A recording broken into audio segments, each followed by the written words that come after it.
নমস্কার সকলকে। আমার কথা কি স্পষ্ট শোনা যাচ্ছে? নমস্কার দিদি, আমরা শুনতে পাচ্ছি আপনি। আচ্ছা, আমরা তাহলে বৈদিক শান্তি মন্ত্রের মাধ্যমে শুরু করছি। আপনারাও মিউট অবস্থায় আমার সাথে পাঠ করুন। ওম শ্রী গুরুভ্যো নমঃ। হরিঃ ওম। सहना भवतु सहनौ भुनक्तु सह वीर्यङ्करवावहै तेजस्विनावधीतमस्तु मा विद्विषावहै।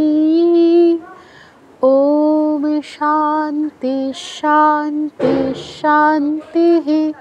हरिः ओम तत्सत्। আচ্ছা, আমরা গতদিন প্রথমা থেকে চতুর্থী অবধি পড়েছিলাম, তারপর স্নেহা আপনাদের অনেকগুলো কাজও করিয়েছেন। তো আপনারা আজকের বাড়ির কাজ যারা জমা দিয়েছেন, আমি সবার একটা কমন সমস্যা দেখতে পেলাম যে রোজ ধাতু নিয়ে যেই বাক্যগুলো, এগুলো আপনাদের অনুবাদ করতে একটু অসুবিধা হচ্ছে। সেদিন হাতে সময় কম ছিল, এমনি ক্লাস হচ্ছে অনেক বড় হয়ে গেছিলো, সেজন্য আমি অতটা ডিটেলসে যাইনি। আমি ওই 4টা বাক্য একটু আপনাদের করে দেখাই, তাহলে আপনাদের বুঝতে সুবিধা হবে। এরপর বাকিগুলোর মধ্যে যদি আপনাদের কোনো অসুবিধা থাকে সেগুলোও করিয়ে দিব, কোনো অসুবিধা নেই।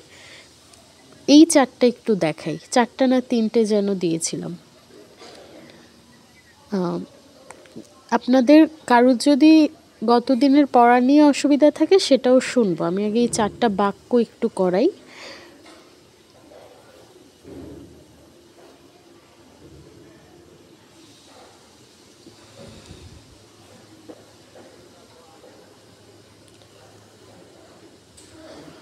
দিদি, আমরা কি রেকর্ডিংটা অন করেছি? হ্যাঁ হ্যাঁ, রেকর্ডিং অন আছে।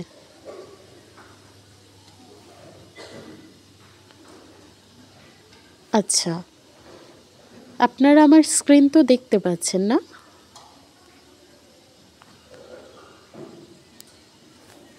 আমার স্ক্রিনটা দেখতে পাচ্ছেন কিনা একটু জানান।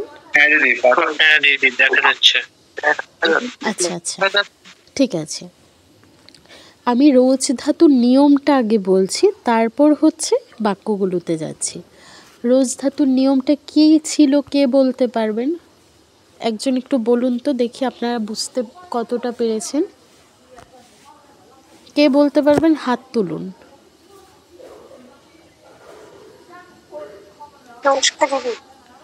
হ্যাঁ নমস্কার, আপনি বলতে পারবেন? আচ্ছা হ্যাঁ, চেষ্টা করুন, ভুল হলে তো আমি বলিয়ে দিব। দিদি, রোজ শব্দের অর্থটা এটা হচ্ছে পছন্দ করা। রোজ ধাতু প্রয়োগের ক্ষেত্রে এটা হচ্ছে কোনো কিছু পছন্দ করাকে বোঝায়, আর এটা চতুর্থ বিভক্তি হয়। এখানে বলছে হচ্ছে রোজ ধাতু প্রয়োগে যা পছন্দ করবে। আমি মিষ্টি পছন্দ করি, এক্ষেত্রে কি পছন্দ করি? মিষ্টি। আর হচ্ছে আমার পছন্দ, আমার ক্ষেত্রে চতুর্থ বিভক্তি হবে। আর মিষ্টি কি, এটা কর্মে দ্বিতীয় হবে। না সরি, যা পছন্দ করি সেখানে প্রথম হবে, আর যার পছন্দ সেটাতে চতুর্থ হবে। একদম ঠিক বলেছেন আপনি। আচ্ছা, আর কে বলতে পারবেন? আপনারটা একদম ঠিক আছে, আমি দেখতে চাইছি কয়জন পারবে একটু। হ্যাঁ নমস্কার, যারা পারবেন একটু হাত তুলুন।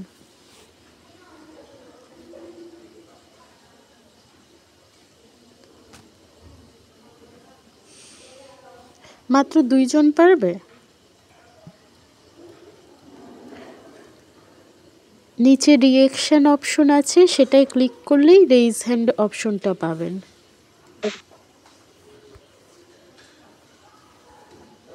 মাত্র 2জন হচ্ছে হাত তুলেছে, মানে 2জন পারবে, বাকিরা বুঝতে পারেনি। আচ্ছা ঠিক আছে,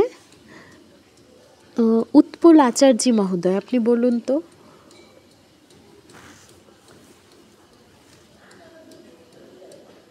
নমস্কার দিদি। হ্যাঁ, নমস্কার। এখানে যদি আমরা একটা উদাহরণ দিয়ে বলি, যেমন বালক মধু পছন্দ করে, তখন এখানে আমরা বালকের মধ্যে আমরা চতুর্থী বিভক্তি প্রয়োগ করব, আর মধু শব্দটার মধ্যে আমরা প্রথমা বিভক্তি প্রয়োগ করব, যা পছন্দ করে ওইটাতে। একদম ঠিক আছে।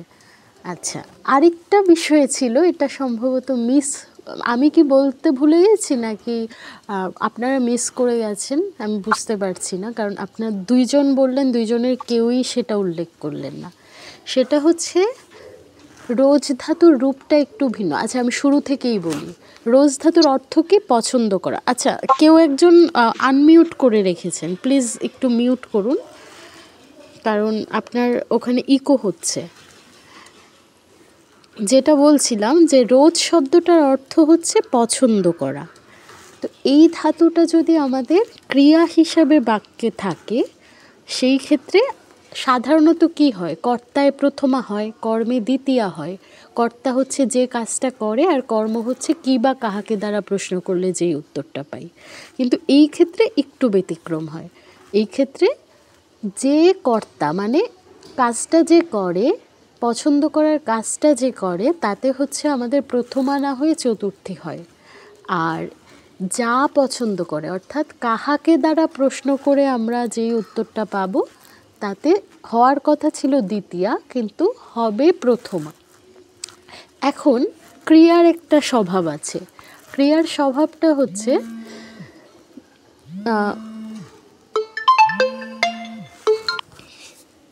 হ্যালো,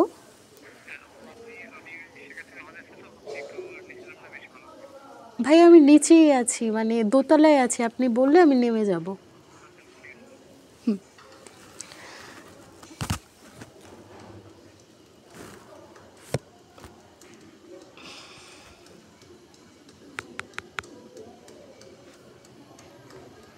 আমার কথা শোনা যাচ্ছে? না দিদি, শোনা যায়নি। এখন শোনা যাচ্ছে। আচ্ছা, একটা কল ঢুকে গেছিল, আমি সরি। আমি আবার একটু স্ক্রিনটা শেয়ার করি। তো আমি যেটা বলছিলাম যে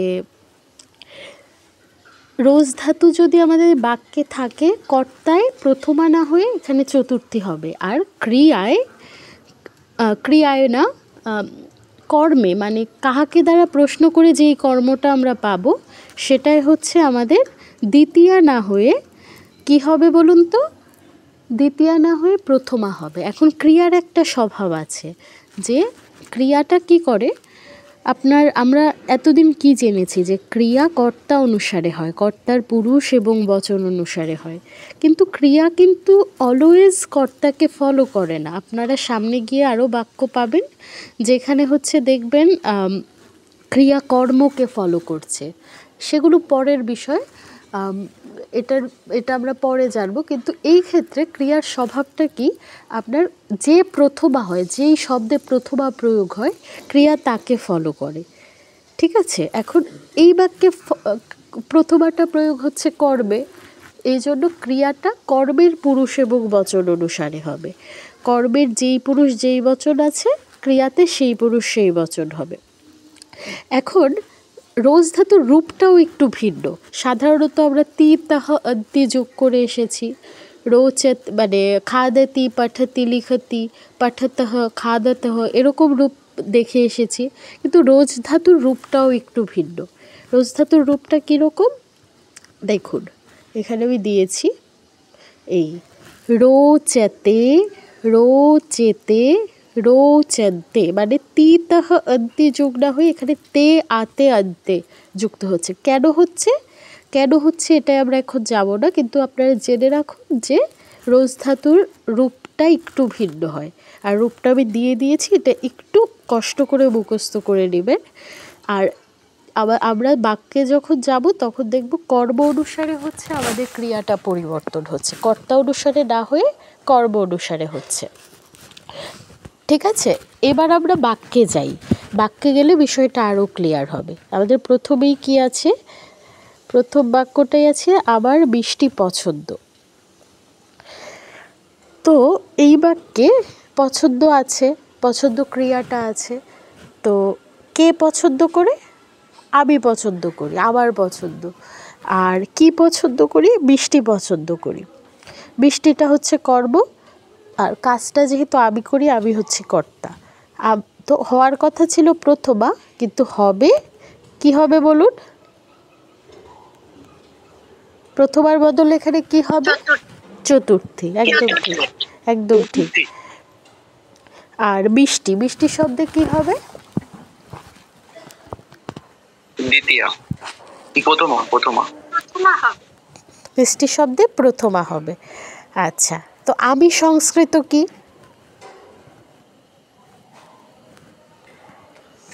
অহম, অহম। না, অহম তো আমি শব্দের প্রথমা এক বচনের রূপ। আমি সংস্কৃত কি? আসমাদ। একদম ঠিক, অসমত, আসমাদ। তাহলে অসমত শব্দের চতুর্থী কি হয়? আমার, আমার তো এক বচনেই আছে। আমার বলতে তো আমি আমাদের বুঝাবো না, তাই না? তাহলে চতুর্থী এক বচনে কি হবে অসমত শব্দে? দেখে বলুন ব্যাকরণ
আমার কথা কি শোনা যাচ্ছে? আমি ডিসকানেক্টেড হয়ে গেছিলাম। হ্যাঁ দিদি, এখন শোনা যাচ্ছে। আচ্ছা, আমি একটু আবার স্ক্রিনটা শেয়ার করি।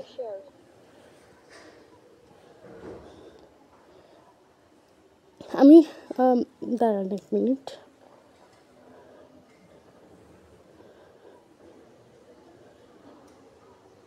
হ্যাঁ,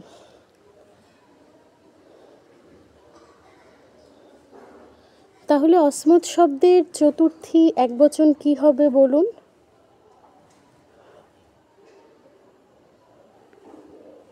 মইয়ম বা মেয়ে। মাহিয়াম বা মেয়ে, মাইহাম নয়, মাহিয়াম। আচ্ছা, অথবা মেয়ে।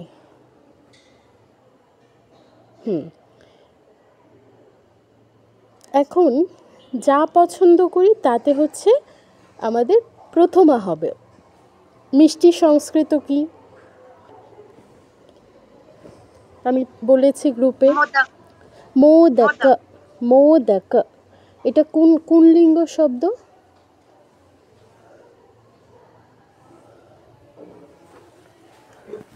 মোদকটা কোন শব্দ, কোন ধরনের শব্দ? ক্লিবলিঙ্গ। ক্লিবলিঙ্গ শব্দ, অকারান্ত ক্লিবলিঙ্গ শব্দ। এখন অকারান্ত ক্লিবলিঙ্গ শব্দ আমরা ফল পড়েছি, ফলও পড়েছি, তো এর প্রথমা একবচনের মতো হবে। কি হবে? মোদকম। মোদকম। মোদকম। মোদকম, যেটা দীর্ঘ সেটা তো দীর্ঘ করতে হবে। মোদকম। আচ্ছা, এবার রোচ ধাতুর প্রয়োগ করতে হবে। কি অনুযায়ী? আমাদের কর্ম অনুযায়ী। মোদক হচ্ছে আমাদের কর্ম, এটাতে প্রথমা হয়েছে। এখন মোদক শব্দটা কোন পুরুষ এবং কোন বচন?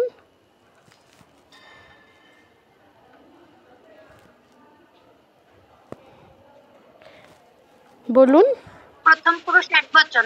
একদম ঠিক, প্রথম পুরুষ একবচন। সরি, আমি এটা লিখছি কেন? তো প্রথম পুরুষ একবচন যদি হয়, দেখুন তো রোজ ধাতুর প্রথম পুরুষ একবচনে কি রূপ হয়? কি আছে এখানে?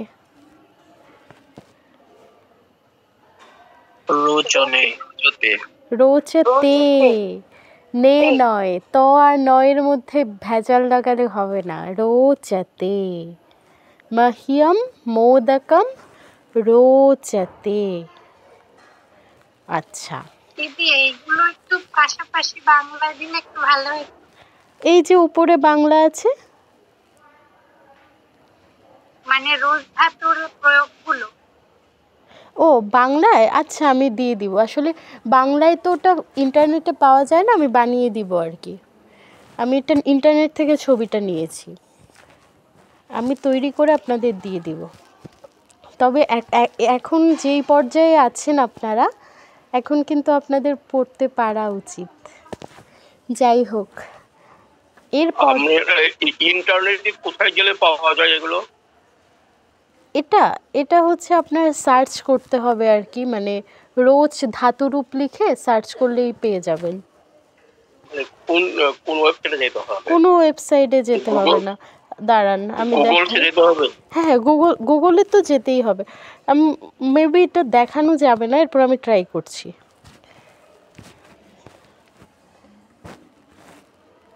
আপনারা কি আমার স্ক্রিন দেখতে পাচ্ছেন? আমি যে গুগলে ঢুকেছি সেটা কি দেখা যাচ্ছে নাকি? দেখতে পাচ্ছি দিদি, দেখ। ঠিক দেখা যাচ্ছে। আচ্ছা দিদি দেখা যাচ্ছে। আচ্ছা, আমি একটু লিখছি, দেখুন। এটা অবশ্যই বাংলায় লেখা যাবে না, ওই সংস্কৃতে লিখতে হবে। এই যে দেখুন, আমি লিখছি রুচ ধাতুরূপ। দেখা যাচ্ছে না। এটা লিখে সার্চ করলাম, একটু টাইম লাগবে, স্ক্রিন শেয়ার হচ্ছে তো একটু টাইম লাগবে। দেখা যাচ্ছে না সার্চ করলাম যেটা? না, এখনো দেখা যাচ্ছে না। এখনই দেখা যাচ্ছে না দিদি। দ্বিতীয় অধ্যায় এটা। না না, ওটা নয়, ওটা নয়, আমি পরে যেটা সার্চ করলাম সেটা দেখা যাচ্ছে না। আচ্ছা, তাহলে এটা মনে হয় দেখানো যায় না। আমি আগের ব্যাচে ওইটা ট্রাই করেছিলাম, কিন্তু না, এখন বুঝো আসতেছে কিনা। না, এটা স্ক্রিন শেয়ারটাই অফ হয়ে গেছে। এটা কিছুই না, আপনি জাস্ট হচ্ছে ঢুকবেন, ঢুকে রুচ কথাটা লিখবেন আর ধাতুরূপ কথাটা লিখবেন। এতটুকু লিখে সার্চ করলে অনেক ওয়েবসাইট চলে আসবে, একটাতে ঢুকলেই হবে। অথবা ধরুন একটা শব্দ সাধুভ্যাম বা সাধবহ, এই শব্দটা আপনি পেলেন, কিন্তু আপনি বুঝতে পারছেন না যে এই শব্দটা আসলে কিসের, মানে এটা কোন শব্দের রূপ। এটা সাধবহ শব্দটা লিখে স্পেস দিয়ে শব্দরূপ কথাটা লিখে দেবেন। দেখবেন শব্দরূপটা চলে এসেছে। Thank you. এটা বেশিরভাগ ক্ষেত্রেই চলে আসে, মানে বেশিরভাগ ক্ষেত্রে পেয়ে যাবেন, রেয়ার যদি শব্দ না হয় সেই ক্ষেত্রে। আচ্ছা, আমরা স্ক্রিন শেয়ারটা তো অফ হয়ে গেল, আমি আবার একটু শেয়ার করি। আচ্ছা, নিয়মটা কি এখন সবাই বুঝতে পেরেছেন? এমন কেউ কি আছেন যে বুঝতে পারেননি?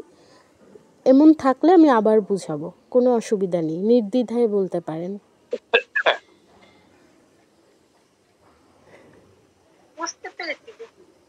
না না, যারা বুঝতে পেরেছেন তারা তো ঠিক আছে, কিন্তু এমন কেউ কি আছেন যে বুঝতে পারেননি? লজ্জা পাওয়ার কিচ্ছু নেই। হ্যাঁ বলুন। নমস্কার। একটু বলার ছিল, ওই যে দিদি আমরা তো জানি যে হচ্ছে আপনার পছন্দটা হওয়ার কথা কর্তা অনুসারে, কিন্তু হবে এখানে কর্ম অনুসারে। তো মানে কর্মে আবার এখানে প্রথমা বিভক্তি। হ্যাঁ, এটা একটু ভিন্ন, আমি কর্মে হবে, ওটা এটা আপনি বলেছি। অবশ্য বুঝাইলেন, কিন্তু আমার মনে হয় না, এটা মনে রাখতে হবে যে সাউন্ডটা কমা। ক্রিয়ার না একটা স্বভাব আছে, আমি এটা বললাম একটু আগেই, যে যাতে প্রথমা বিভক্তি যুক্ত হবে ক্রিয়া তাকেই ফলো করা শুরু করে। আপনারা সামনে আরও মানে আপনাদের মধ্যবর্তী পরীক্ষা তো মার্চে, এরপরে দেখবেন আপনাদের এমন কিছু বাক্য করানো হচ্ছে যেগুলোতে ক্রিয়াকর্মকে ফলো করছে, আবার এমন কিছু বাক্য পাবেন যেগুলোতে ক্রিয়া কাউকেই ফলো করছে না, সে স্বাধীন হয়ে গেছে। সামনে এগুলো পাবেন।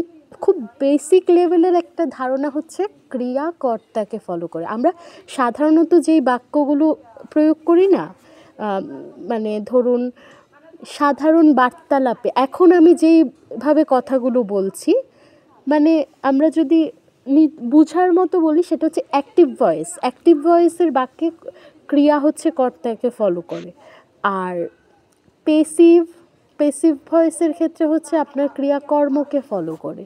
এটা আমরা সামনে পড়ব, এখন ওদিকে যাওয়ার দরকার নেই। আপনি জাস্ট এতটুকু মনে রাখুন যে রোজ ধাতুর প্রয়োগ হলে ক্রিয়াটা আমাদের কর্তাকে ফলো না করে কর্মকে ফলো করবে, এটাই। আচ্ছা, হ্যাঁ নমস্কার। আর কেউ আছেন যিনি বুঝতে পারেননি?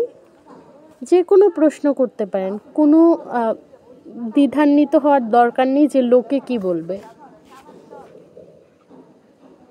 রুচ ধাতুর মতো কি আরো অন্য কোনো ধাতু আছে যেটা রুচ ধাতুর মতো প্রয়োগ হয়?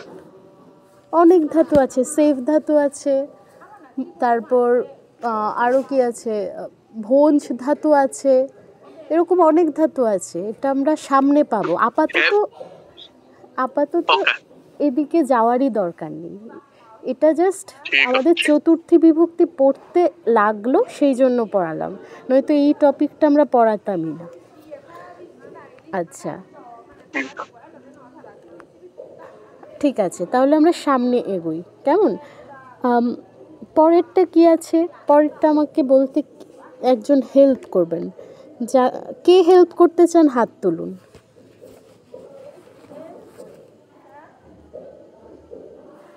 কে বুঝতে পেরেছেন এবং আমাকে হেল্প করতে পারবেন, মানে আমি যেই শব্দটা জিজ্ঞেস করব সেটা বলতে পারবেন, হাত তুলুন।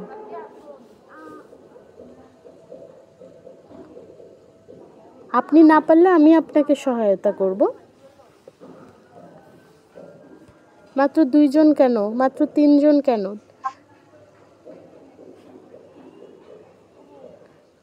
যতদিন অবধি আমি বাদে এখানে 16 জন আছেন, 16 জনের হাত না উঠবে ততদিন তো আমাকে বুঝতে হবে যে আপনারা বুঝতে পারেননি।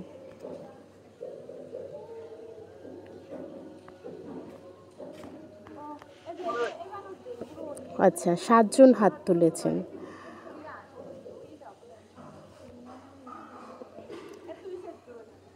সুজন পাল মহোদয়, একটু আনমিউট করুন তো।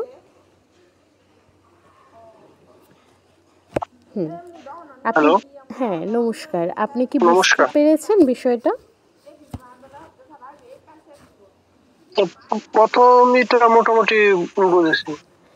হ্যাঁ, মানে সিস্টেমটা বুঝতে পেরেছেন তো? হ্যাঁ, প্রথমের সিস্টেমটা মোটামুটি বুঝেছি।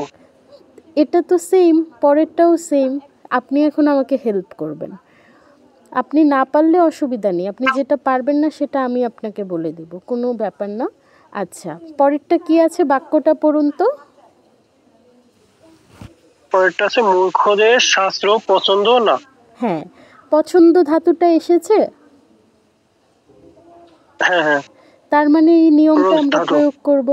তাহলে বলুন তো এখানে পছন্দ করার কাজটা কে করে? পছন্দ করার কাজটা মূর্খ। মূর্খ। তার মানে এটা আমাদের কর্তা। কর্তায় সাধারণত প্রথমা হয়, কিন্তু আমাদের কি প্রয়োগ করতে হবে? এখানে চতুর্থী হবে। একদম ঠিক, চতুর্থী প্রয়োগ করতে হবে। তারপর কি পছন্দ করে? শাস্ত্র। শাস্ত্র। তার মানে এটা কি, এই শব্দটা কি? আগেরটা তো কর্তা ছিল, কি দ্বারা প্রশ্ন করলে? হ্যাঁ, কর্ম। কর্মে সাধারণত কি বিভক্তি হয়? প্রথমা। না, এখানে হবে প্রথমা, কিন্তু সাধারণত কি হয়? প্রথমা হয় সাধারণত। না না, কর্মে তো প্রথমা হয় না, কর্তায় প্রথমা হয়। এখানে প্রথমা হবে। কিন্তু আমরা আগে যে বাক্যগুলো করেছিলাম সেখানে কি হতো? কি দ্বারা প্রশ্ন করে উত্তর পেলে আমরা ওই শব্দটাই কোন বিভক্তি প্রয়োগ করতাম? দ্বিতীয় বিভক্তি। দ্বিতীয় বিভক্তি। তার মানে কাকের দ্বারা প্রশ্ন। হ্যাঁ, কর্মে দ্বিতীয়া হয়, কিন্তু এখানে প্রথমা প্রয়োগ করতে হবে যেহেতু পছন্দ করা ধাতুটা আছে। এবার আমরা অনুবাদ করি। মূর্খ সংস্কৃত কি? আমি গ্রুপে দিয়েছি। মূর্খাহ। না, মূর্খাহা এটা হচ্ছে, আচ্ছা দাঁড়ান, মূর্খাহা এটা হচ্ছে প্রথমা বহুবচনের রূপ, কিন্তু মূর্খ শব্দটা সংস্কৃত কি?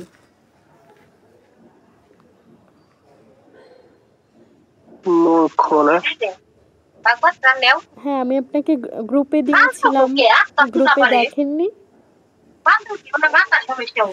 আচ্ছা, আপনি গ্রুপ বাদ আইফোন দিন। আইডি থেকে সাউন্ড আসছে। আইফোন আইডি কাইন্ডলি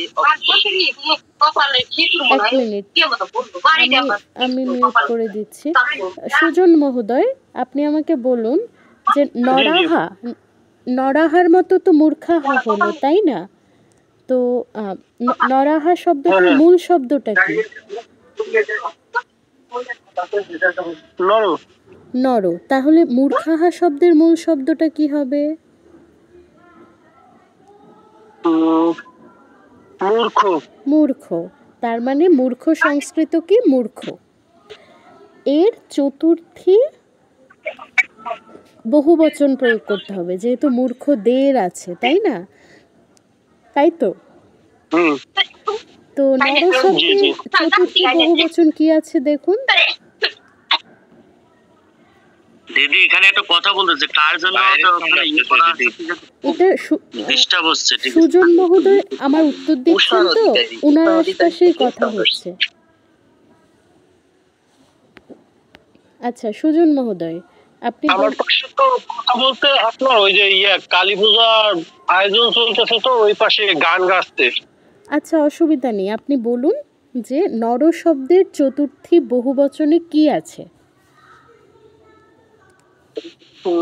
নর। হ্যাঁ বলুন। নরভিয়াম মনে হয়। নরেভ্যঃ। না, না, নরেভ্যঃ। নরেভ্যঃ।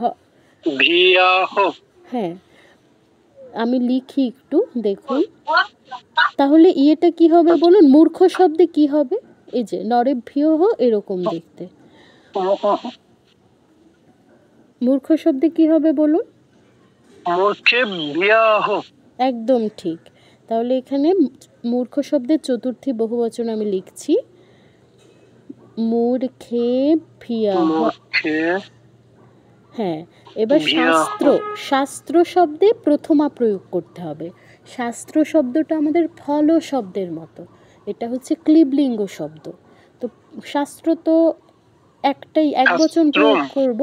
হ্যাঁ, শাস্ত্রম, ফলমের মতো শাস্ত্রম। এবার না, ওই যে 19 দিব এখানে। হ্যাঁ একদম ঠিক, অনুস্বার দিব, শাস্ত্রম। এবার না সংস্কৃত কি? না, ন, বসিয়ে দিলাম ন। পছন্দ, রোজ ধাতু, এটা প্রয়োগ করতে হবে আমাদের কর্ম অনুসারে, যেহেতু কর্মে প্রথমা হয়েছে, তো রোজ ধাতুতেও প্রথমা প্রয়োগ, সরি রোজ শাস্ত্র। ধাতুতে আমাদের এই শাস্ত্রম অনুযায়ী ধাতুর রূপ প্রয়োগ করতে হবে। এখন শাস্ত্রম শব্দটা বা শাস্ত্র শব্দটা কোন পুরুষ কোন বচনে আছে? শাস্ত্রম হুম প্রথম বলুন। প্রথম প্রথম পুরুষ প্রথমা বিভক্তি। না, বিভক্তি না, কোন বচন? প্রথম পুরুষ ঠিক আছে, আর কোন বচন? বচন তো দ্বিবচন। এটা দ্বিবচন, ফল প্রথম পুরুষ একবচন। একদম ঠিক। তো প্রথম পুরুষ এক বচনে দেখুন তো রোজ ধাতুর রূপটা কি হয়? রোচতে। হ্যাঁ, তাহলে আমরা বসিয়ে দিলাম রোচতে, আমাদের বাক্য হয়ে গেল। সবাই কি বুঝতে পেরেছেন? হ্যাঁ, সুজন মহোদয়, এখন আপনি মিউট করতে পারেন। আপনি পেরেছেন, কিন্তু আপনি হাত তুলেননি কেন? আপনার হাত তোলা উচিত ছিল, আপনি তো পেরেছেন। আচ্ছা, কারোর কোনো জিজ্ঞাসা আছে? এখন তো না দিদি, বর্তমান পেশেন্টেরই তো বেশি, এর জন্য মাঝে মধ্যে আমার ক্লাসটা একটু মিস্টেক যাচ্ছে। আমার সাথে ভার্সিটি চলে তো, এর জন্য মাঝে মধ্যে সময় হচ্ছে না। ওই যে যতটুকু সময় পাই এর থেকে ওর থেকে করে ওইখানে আমি বোঝার চেষ্টা করতেছি এই আর কি। না ঠিক আছে, কিন্তু আপনি তো পারেন। আমি তো জিজ্ঞেস করছি কে কে পারবেন। আমি তো হেল্প করছি, তাই না? এই পুরোটা কি আপনি একা করেছেন? আমি হেল্প করেছি। হ্যাঁ, তো আপনাকে হাত তুলতে হবে। আপনি হেল্প করেছেন। হাত তুলতে হবে, আর আমি তো আছি এখানে। আপনি ভুল করলে আপনাকে তো আমি বকবো না। হাত তুলতে হবে, হাত তুলবেন এখন থেকে। না আচ্ছা আচ্ছা ঠিক আছে। হ্যাঁ ঠিক আছে। আচ্ছা, তাহলে রোজ ধাতুর নিয়মটা আশা করি সবার বোঝা হয়ে গেছে। কারোর কোনো জিজ্ঞাসা আছে?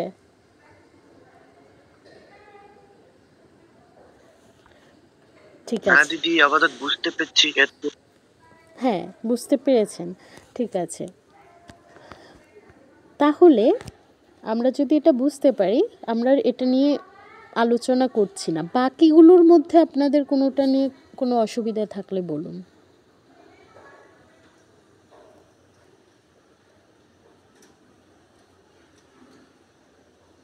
বাকিগুলো কি সবাই বুঝতে পেরেছেন?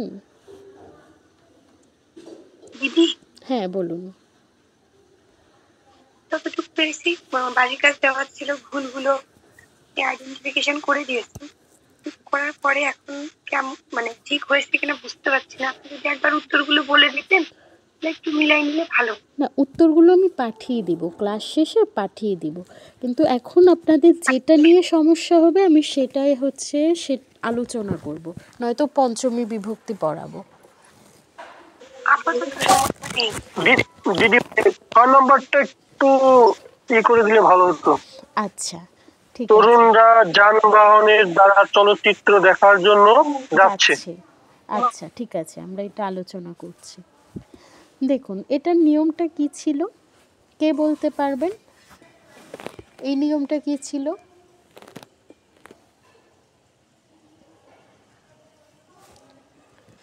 বলুন তো, একজন, যে কোনো কেউ বলুন। দিদি, এখানে তো দুই ধরনের কাজ বোঝাচ্ছে, ক্রিয়াপদ দুইটো আছে। হ্যাঁ, তাহলে আর যে জিনিসটা ওখানে আমরা আমি ফলো করছি, সেখানে যেহেতু কম ধাতুর প্রয়োগ হলে সেখানে দ্বিতীয়ার প্রয়োগ হয়, সেই প্রয়োগটা আমি করে দেখেছি, আমি পাঠিয়ে দিচ্ছি। হয়েছে কিনা সেটা জানি না, এতটুকু পর্যন্ত দিদি। আচ্ছা, আপনি গত ক্লাস করেছিলেন? দিতি। ওখানে তো আমি অন্য নিয়ম পড়িয়েছি। গম ধাতু প্রয়োগ হলে দ্বিতীয়া কখন হয়? স্থান বুঝালে দ্বিতীয়া হয়, ঠিক আছে? স্থান বুঝালে সাধারণত আমরা হচ্ছে সপ্তমী প্রয়োগ করি, কিন্তু গম ধাতুর প্রয়োগ যদি হয় তাহলে স্থান বুঝালে সেটাই দ্বিতীয়া হয়, সপ্তমী না হয়। কিন্তু এখানে কোথাও স্থান আছে কি? তরুণরা যানবাহনের দ্বারা চলচ্চিত্র দেখার জন্য যাচ্ছে, এখানে কোথাও স্থান তো নেই, তো এখানে দ্বিতীয়ার প্রশ্ন আসছে না, নিশ্চয়ই অন্য কিছু আছে। কে বলতে পারবেন? ও আচ্ছা, আমি যেটা মনে করেছিলাম যে সেদিন যেটা বলছিলেন আমি লিখে রাখছিলাম, গম ধাতু প্রয়োগ থাকলে বা যাওয়া বুঝালে যাওয়াটা যেখানে বুঝাবে তাতে দ্বিতীয়ার প্রয়োগ হবে। হ্যাঁ হ্যাঁ, যেখানে বলতে কি স্থান, দর্শনটা কি স্থান নাকি কারণ? কারণ না, যাওয়ার কারণ হ্যাঁ তো হ্যাঁ হ্যাঁ, দর্শন, তাই না? স্থান তো নয়, স্থানটা হচ্ছে এই কি বলে সিনেমা হল, সেটাও যদি এখানে লেখা থাকতো তাতে আমরা দ্বিতীয়া প্রয়োগ করতাম, কিন্তু এখানে স্থান উল্লেখ নেই।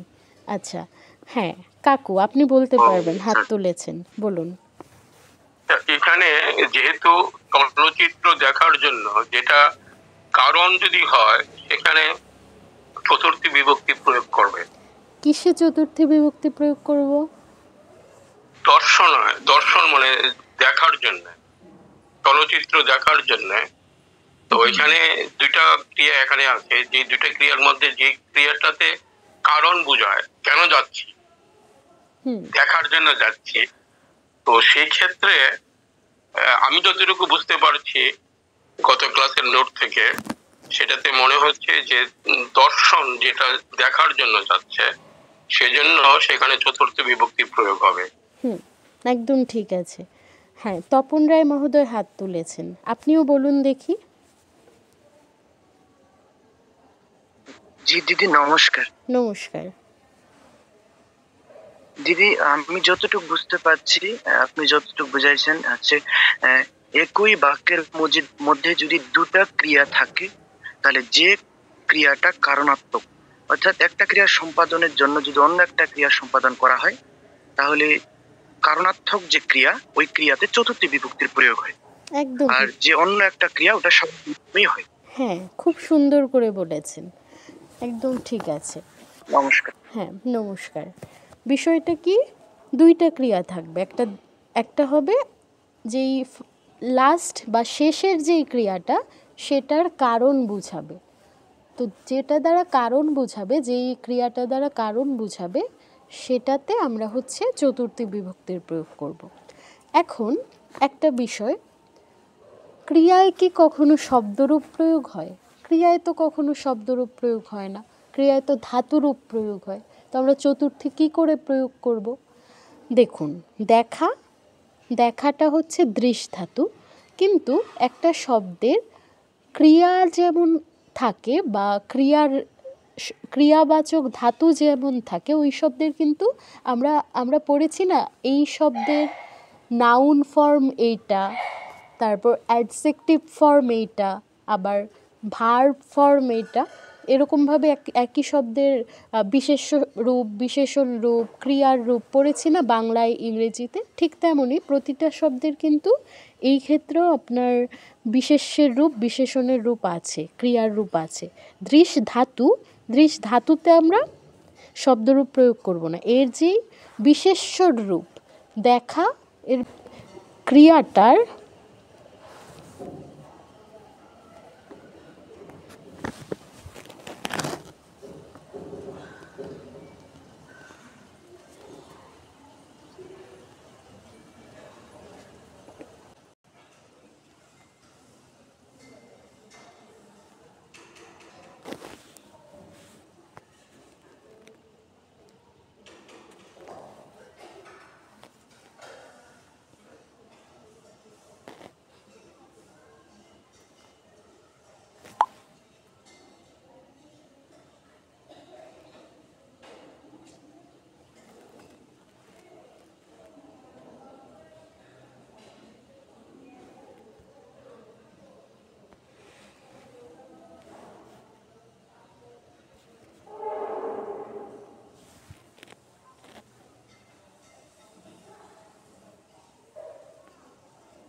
আমাকে শোনা যাচ্ছে?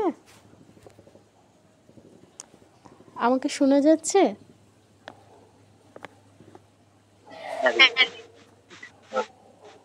আচ্ছা, তাহলে যেটা বলছিলাম যে দৃশ ধাতুতে আমরা চতুর্থী বিভক্তি প্রয়োগ করব না। আমরা দৃশ ধাতুর যেই বিশেষ্যের রূপ, দৃশ ধাতু এটার বিশেষ্যের রূপ কি দর্শন, দর্শন, এই শব্দেই চতুর্থী বিভক্তির প্রয়োগ করব।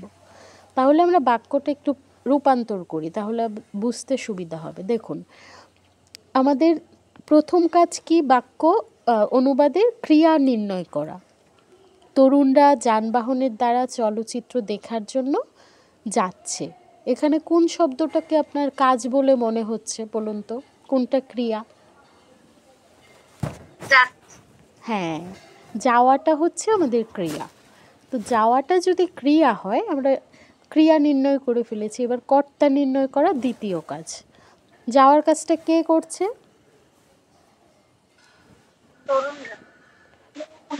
তরুণরা। তরুণরা, তাহলে আমাদের কি এই বাক্যে? কর্তা। হ্যাঁ, কর্তা। কর্তায় কোন বিভক্তি হয়? প্রথমা। একদম ঠিক, প্রথমা। তারপর তরুণরা কি দেখতে যাচ্ছে? চলচ্চিত্র। চলচ্চিত্র। তাহলে চলচ্চিত্র শব্দটা কি? কর্ম। কর্মে কোন বিভক্তি হয়? দ্বিতীয়। কর্মে দ্বিতীয়া হয়। কে কর্মেটা চতুর্থী বললেন? দ্বিতীয় বিভক্তি। হ্যাঁ, চতুর্থী নয়, কর্মে চতুর্থী নয়, কর্মে দ্বিতীয়া হয়। আচ্ছা, প্রথমা গেল, দ্বিতীয়া গেল। এবার দেখতে হবে কোনো শব্দের দ্বারা, কোনো শব্দের সাথে আপনার দ্বারা, দিয়া, কর্তৃক, এই তিনটা শব্দের কোনোটা যুক্ত আছে কিনা। তো এখানে আমরা দেখতে পাচ্ছি দ্বারা শব্দটা আছে। দ্বারা শব্দটা কার সাথে যুক্ত? যানবাহনের সাথে। হ্যাঁ, তার মানে এটাই আমাদের তৃতীয়া বিভক্তি প্রয়োগ করতে হবে, কারণ এই সাইনগুলো আমাদের তৃতীয়া বিভক্তির। আচ্ছা, গেল। এরপর আর কি আছে? ক্রিয়া তো আমাদের কর্তা অনুসারে হবে। কর্তা যেই বিভক্তি যেই বচনে আছে, যেই পুরুষ যেই বচনে আছে, সেই অনুসারে ক্রিয়া হবে। এখন সবগুলোই হয়ে গেল, বাকি রইল দেখার জন্য। তো আমরা পড়েছিলাম যে যাওয়া মানে মূল ক্রিয়ার কারণ যেই শব্দ দ্বারা বোঝাবে তাতে চতুর্থী হবে। তাহলে দর্শন শব্দে আমাদের চতুর্থীর প্রয়োগ করতে হবে। চতুর্থী। তাহলে আমাদের সব শব্দ মানে কি করব এটা নির্ধারণ হয়ে গেল। এবার আমরা জাস্ট অনুবাদ করব। তো তরুণ শব্দের সংস্কৃত কি? আমরা কি বলেছিলাম? গ্রুপে লিখে দিয়েছি আমি।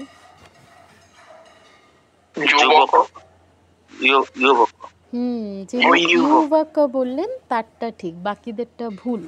কারণ সংস্কৃতে জু বলতে কিছু নেই, জ বলতে কিছু নেই, জ বলতে বর্গীয় জ। তাহলে ইউবক এই শব্দটা আমরা কোন লিঙ্গে পড়েছিলাম? এটা কি নরর মতো হবে না ফলের মতো হবে? পুল্লিঙ্গ, নর। হ্যাঁ, পুংলিঙ্গ। তো এতে প্রথমা আর তরুণ রা মানে অনেকগুলো তরুণের কথা বোঝাচ্ছে। তো এতে আমাদের বহুবচন প্রয়োগ করতে হবে। নর শব্দের প্রথমা বহুবচনে কি আছে? নরাহা। তাহলে কি হবে? কি হবে? ইউবকাহা। একদম ঠিক, ইউবকাহা। যানবাহনের দ্বারা, যান শব্দ বা গাড়ি, যানবাহন, এগুলোর সংস্কৃত কি? মূল শব্দ ইয়ান, না ইয়ান। তো এই শব্দে আমাদের কি করতে হবে? তৃতীয়া বিভক্তির প্রয়োগ করতে হবে। এখন ইয়ানো শব্দটা কার মতো? এটা কোন লিঙ্গ শব্দ? এটা ফলের মতো, ক্লিবলিঙ্গ। হ্যাঁ, ফলের মতো। তো ফলের মতো যদি হয়, ইয়ানো শব্দের তৃতীয় বিভক্তির রূপ কি হবে? এখানে আপনি চাইলে একবচন প্রয়োগ করতে পারেন, বহুবচন প্রয়োগ করতে পারেন, আপনার ইচ্ছা। কারণ এখানে তো আপনি যদি ভাবেন যে অনেকগুলো তরুণ অনেকগুলো গাড়ি দিয়ে যাবে, সেই ক্ষেত্রে আপনি ইয়ান মানে ফল শব্দের তৃতীয়া বহুবচনের মতো প্রয়োগ করতে পারেন। আর যদি ভাবেন যে একটা গাড়ি দিয়েও তো যেতে পারে, মানে এটা নির্ভর করছে আপনার ভাবনার উপর, আপনি কীরকম চাইছেন। তো কি হবে বলুন? ইয়ানেন হবে। ইয়া আবার ভালো করে বলুন, শব্দটা কি? ইয়ানেনা। আপনার হসন্ত যেখানে সেখানে প্রয়োগ করলে চলবে না। আপনি প্রথম যিনি বললেন তিনি যেই শব্দটা বললেন ইয়ানেন, তার মানে এটার বানান এরকম, নয়ের নিচে একটা হসন্ত আছে, কিন্তু হসন্ত তো নেই, তাহলে নয়ের পূর্ণ উচ্চারণ করতে হবে ইয়ানেনা, ইয়ানেনা। আচ্ছা, ইউবাকাহা ইউবকাহা ইয়ানেনা কি দেখতে যায়? চলচ্চিত্র। চলচ্চিত্র সংস্কৃত চলচ্চিত্র, এর দ্বিতীয়া এক বচন হবে, কারণ চলচ্চিত্র তো দু তিনটে দেখতে যাবে না, একটাই দেখতে যাবে। তাহলে কি হবে? চলচ্চিত্র। আচ্ছা, আপনারা প্লিজ মিউট করে কথা বলুন, আপনার সংসারের কথা আমি শুনে কি করব, আমরা শুনে কি করব। আচ্ছা, যেটা বলছিলাম,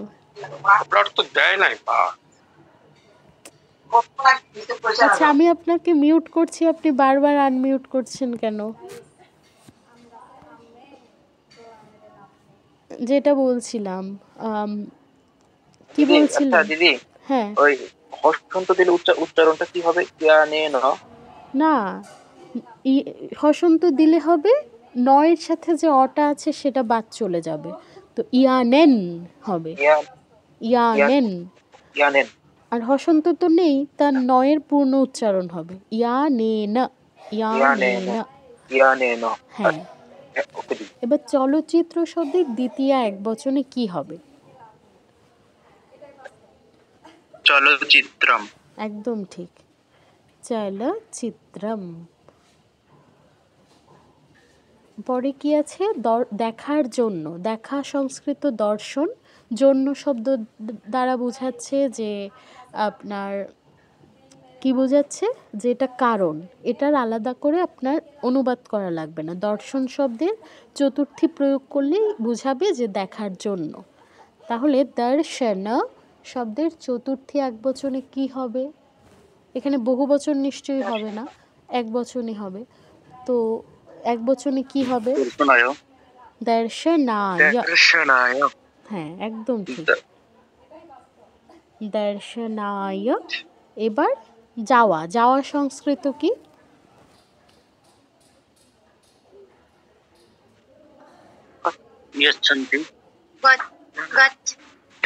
আমি বিভক্তি প্রয়োগ করতে বলিনি, আমি বলেছি যাওয়া সংস্কৃত কি, মানে ধাতুটা বলবেন, মূল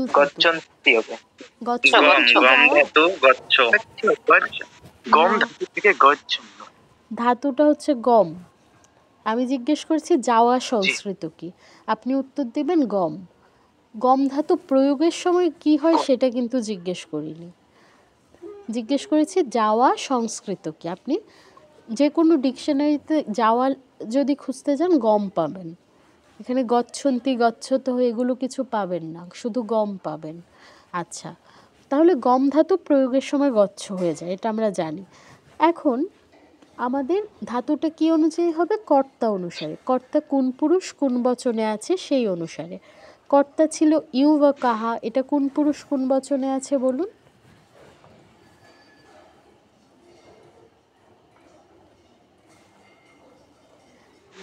প্রথম পুরুষ বহুবচন। প্রথম পুরুষ বহুবচন। প্রথম পুরুষ বহুবচনে ধাতুর সাথে কি যুক্ত হবে? যেহেতু যাচ্ছে মানে বর্তমানকালই বুঝাচ্ছে, লট লকার, তাহলে কি হবে বলুন? কি যোগ করেছি? অন্তি। তাহলে ধাতুর রূপটা বলুন, মানে ধাতুটা কি বসাবো, কি লিখবো এখন আমি? ইয়চ্ছন্তি কেন বলছেন? ইয়চ্ছন্তি মানে তো দান করা। গচ্ছন্তি। হ্যাঁ, ও সরি, হ্যাঁ বুঝছেন। গচ্ছন্তি।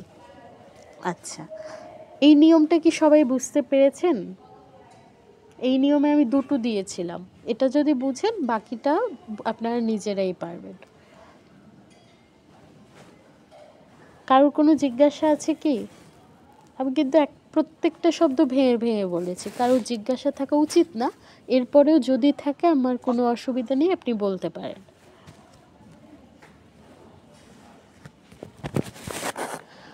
কারোর কোনো জিজ্ঞাসা থাকলে বলুন। দিদি এ পর্যন্ত বুঝতে পারছি। আচ্ছা ঠিক আছে, যদি এই পর্যন্ত বুঝতে পারে আর বাকি বাক্যগুলো আপনার অসুবিধা হওয়ার কথা না, কারণ শিবকে নমস্কার, কৃষ্ণকে নমস্কার, এগুলো খুব সিম্পল। নমঃ আছে, নমস্কার মানে নমঃ, তো নমঃ যদি থাকে, যেই বাক্যে নমঃ থাকবে সেই শব্দে যাকে নমস্কার বুঝাবে তাতে চতুর্থী হবে, তাহলে শিবায় নমঃ আর কৃষ্ণায় নমঃ। আর পাচক ভোজনের জন্য হাতের দ্বারা রান্না করছে, এটা তো আগেরটার মতোই, দর্শন যেটাই ছিল সেটার মতোই, এটা বোঝার কিছু নেই। গৃহিণী ভিক্ষুককে ভিক্ষা দিচ্ছে, এটা তো সাধারণ বাক্য, বোঝার তেমন কিছু থাকার কথা না। আচ্ছা, তাহলে আর কোনো বাক্য নিয়ে কি অসুবিধা আছে আপনাদের? নয়তো আমরা পঞ্চমী বিভক্তিতে যাব। দিদি আমি একটু বলি, হ্যাঁ, বালকদ্বয় বল খেলছে আর বালকদ্বয় বল দ্বারা খেলছে, তাহলে এটা কি একই হবে? বালকদ্বয় বল খেলছে আর বল দ্বারা খেলছে, এই ক্ষেত্রে আপনার বল খেলছে যেই বাক্যটা, মানে সেটাই হচ্ছে একটা খেলার ডাব বোঝাচ্ছে, আর বলের দ্বারা খেলছে এই বাক্যে আপনার বলটা হচ্ছে একটা খেলার বস্তু বোঝাচ্ছে। তো দুটো আলাদা বাক্য। বল খেলছে বলতে একটা খেলার ডাব, ঠিক আছে? পাদকদ্দুকম একটা খেলার ডাব, আর পাদকদ্দু কেডা যখন বলবে তখন হচ্ছে ওই ফুটবলটাকে বোঝাবে। আপনি ফুটবল খেলছেন তো, ফুটবলটাকে বোঝাবে, আর যখন পাদকদ্দুকম বলবে তখন খেলাটাকে বোঝাবে। বোঝা গেছে? আচ্ছা, আর কারোর কোনো জিজ্ঞাসা?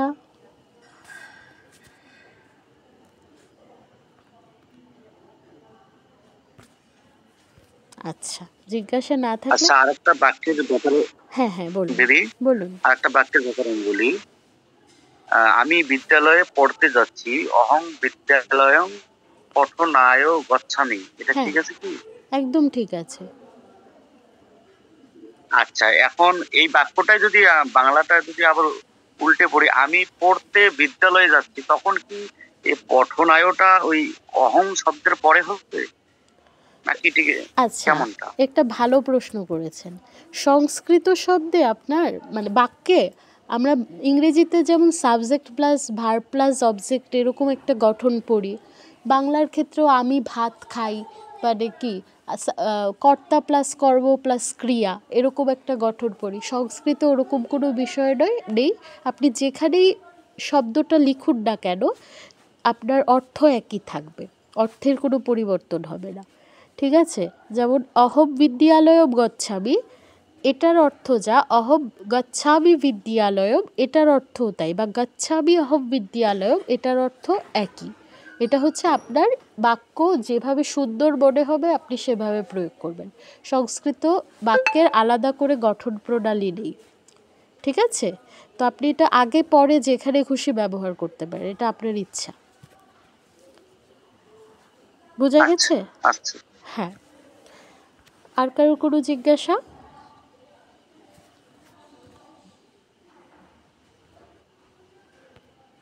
আচ্ছা, আমরা তাহলে পঞ্চমী বিভক্তিতে যাচ্ছি।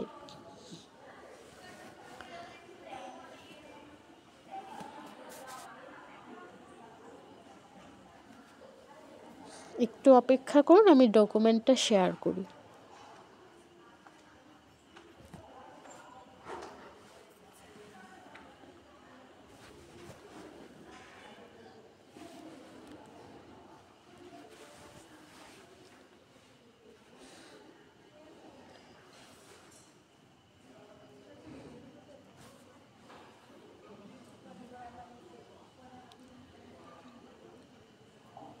আচ্ছা, পঞ্চমী বিভক্তি। প্রথম আমরা দেখি যে ব্যাকরণ কি বলে। ব্যাকরণ অনুসারে যা থেকে বিচ্যুত, জাত, বিরত, আরম্ভ, উৎপন্ন, দূরীভূত ও রক্ষিত হয় তাতে পঞ্চমী বিভক্তির প্রয়োগ হয়। ভয় পাওয়ার কোনো কারণ নেই, আমরা প্রত্যেকটার উদাহরণ দেব। আবারও বলছি, সাধারণভাবে যা থেকে কিছু বিচ্যুত, জাত, বিরত, আরম্ভ, উৎপন্ন, দূরীভূত ও রক্ষিত হয় তাতে পঞ্চমী বিভক্তির প্রয়োগ করতে হয়। এমনি পড়লে আপনাদের খুবই কঠিন লাগবে, আমরা উদাহরণ দেখি। দেখুন, বিচ্যুত, দেখুন কি উদাহরণ আছে, গাছ থেকে পাতা পড়ে। তো আমরা কি পড়েছিলাম যে, আগের পৃষ্ঠায় যাই, সাধারণভাবে যা থেকে বিচ্যুত হয় তাতে পঞ্চমী বিভক্তির প্রয়োগ হয়। এখন বিচ্যুত আছে না, বিচ্যুত মানে কি, আলাদা হওয়া, তাই তো? আলাদা হওয়া মানে বিচ্যুত না। এখন গাছ থেকে পাতা পড়ে, তো গাছ থেকে পাতাটা আলাদা হয়, তো এখানে বিচ্যুতি বুঝাচ্ছে। যা থেকে বিচ্যুত হয় তাতে পঞ্চমী হয়। তো পাতাটা কার থেকে বিচ্যুত হচ্ছে? গাছ থেকে। তাহলে গাছ শব্দে আমাদের পঞ্চমীর প্রয়োগ করতে হবে। তারপর কি ছিল দেখুন, গৃহীত। বিচ্যুতর পরে, আচ্ছা গৃহীত এখানে উল্লেখ নেই, বাট গৃহীতটাও বোঝায়। গৃহীতটা দেখুন উদাহরণ কি আছে, দুধ থেকে দই হয়। তো দুধ থেকে আমরা দই পাই বা গ্রহণ করি, তো এখানে গৃহীত বুঝাচ্ছে বা গ্রহণ করা বুঝাচ্ছে। তো যার থেকে গ্রহণ করি বা যার থেকে পাই তাতে হচ্ছে আমাদের কি হবে? পঞ্চমী হবে। তো দইটা আমরা কার থেকে পাই? দুধ থেকে পাই, তো দুধ শব্দে আমাদের পঞ্চমীর প্রয়োগ করতে হবে। আচ্ছা, তারপর দেখুন, জমি থেকে ফসল পাই। জাত পড়েছিলাম যে যার থেকে জাত হয় তাতে আমাদের পঞ্চমীর প্রয়োগ করতে হয়। তো জমি থেকে ফসল পাই, ফসলটা কার থেকে জাত হয়? জমি থেকে। জাত মানে কি? উৎপন্ন আর কি, তৈরি বা সৃষ্টি। তো জমি থেকে ফসল হয়, কার থেকে পাই? জমি থেকে। তার মানে জমি শব্দে আমাদের হচ্ছে কি করতে হবে? পঞ্চমীর প্রয়োগ করতে হবে। তো ঠিক তেমন করে বিরত, তুলনা। বিরত মানে কি? পাপ থেকে বিরত হও। যার থেকে বিরত হব? পাপ থেকে। তা এর মানে পাপ শব্দে পঞ্চমীর প্রয়োগ করতে হবে। তারপর তুলনা, রাম থেকে গণেশ ভালো, আমার থেকে সে ভালো। তো যার সাথে তুলনা করা হবে তাতে হচ্ছে পঞ্চমীর প্রয়োগ করতে হবে। তারপর দূরীভূত মানে দূর হয়ে যায়। দেশ থেকে পঙ্গপাল চলে গেছে। পঙ্গপাল কার থেকে দূরীভূত হয়েছে বা দূরে গেছে? দেশ থেকে। তো দেশ শব্দে আমাদের পঞ্চমীর প্রয়োগ করতে হবে। তারপর রক্ষিত, আপনাদের টার্মগুলো কিন্তু মনে রাখতে হবে, কি কি হলে আমাদের পঞ্চমীর প্রয়োগ হবে।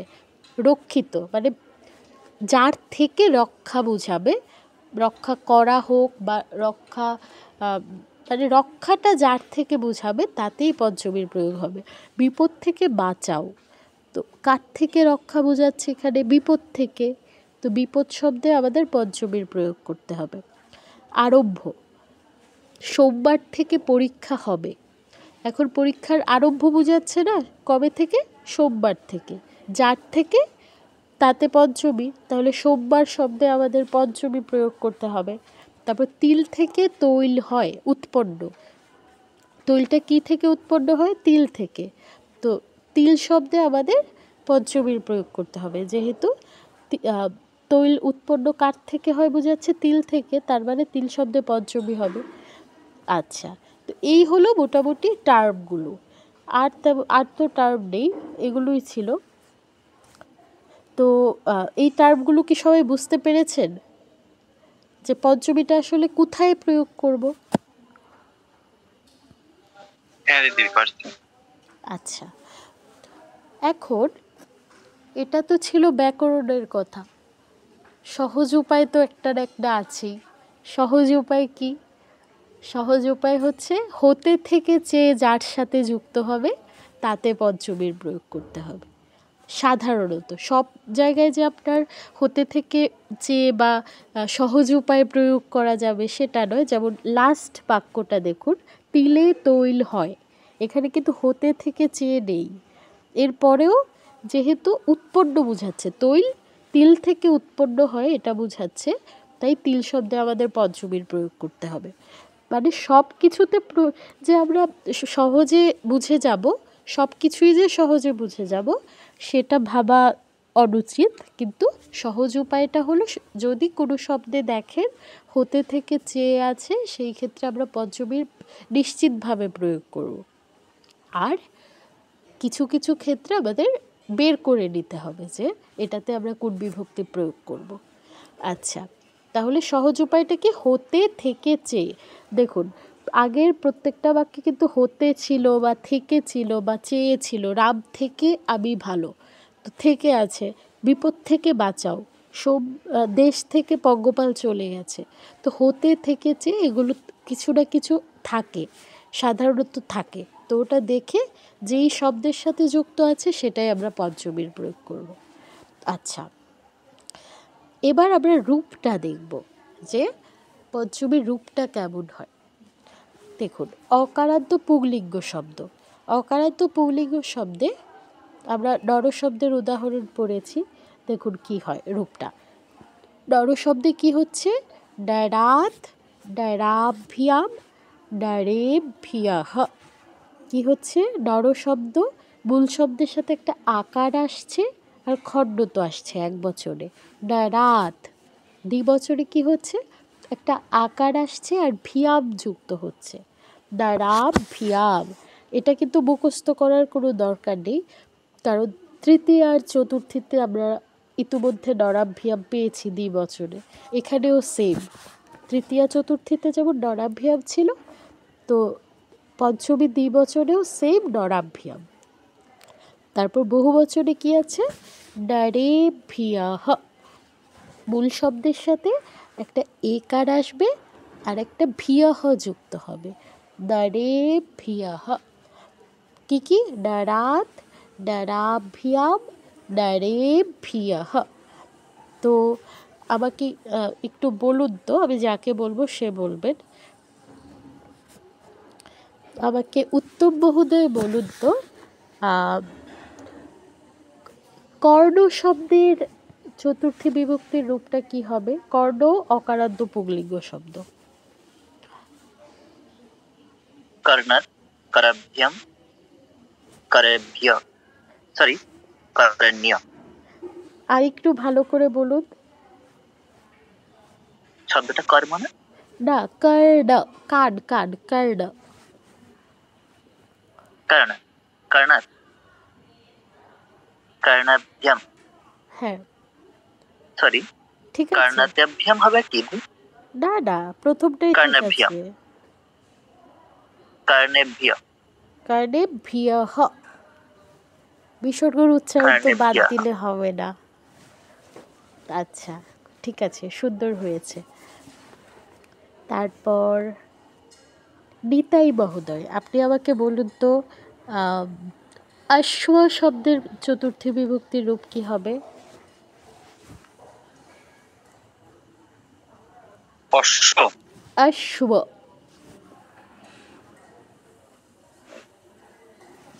অশ্বাৎ, অশ্বাভ্যাম, অশ্বেভ্যः, ভিয়াহ, অশ্বে ভিয়াহ। আচ্ছা বলুন। ভিয়াহ। হ্যাঁ হ্যাঁ, পুরো শব্দটা বলুন। অশ্বাৎ, অশ্বাভ্যাম, অশ্বেভ্যः। হ্যাঁ ঠিক আছে। তারপর উষান, উষান অধিকারী, তুমি একটু বলো তো কি বলবে? চন্দ্র, চন্দ্র শব্দের চতুর্থী বিভক্তির রূপ কি হবে? চতুর্থ বলবো? সরি, পঞ্চমী, পঞ্চমী, পঞ্চমী, পঞ্চমী। আমি চতুর্থী ভুল বলছি, পঞ্চমী। চন্দ্রিয়াত, চন্দ্রাভ্যাম, চন্দ্রেভ্যः। আচ্ছা, 1 বছরটা আরেকবার বলো। চন্দ্রাত। দ্রিয়াত কেন বলছো? এখানে কি না, চন্দ্রাত। বানানটা কি হবে? চ দন্ত নয় দয় রফলা আকার হসন্ত। হসন্ত নয়, খণ্ড তো। ওই খণ্ডত্ব। তো এখানে তো কোথাও ইও ফলা নেই, দ্রিয়া কেন বলছো? দয় রফলা আকার, এটার উচ্চারণ কি? চন্দ্রাত। একদম ঠিক, চাঁদ্রাত। দ্রিয়াদ বললে হবে না। ঠিক আছে, সুন্দর হয়েছে। আচ্ছা, তাহলে অকারান্ত শব্দের রূপটা কি সবাই বুঝতে পেরেছি? কেউ কি আছেন যিনি বুঝতে পারেননি?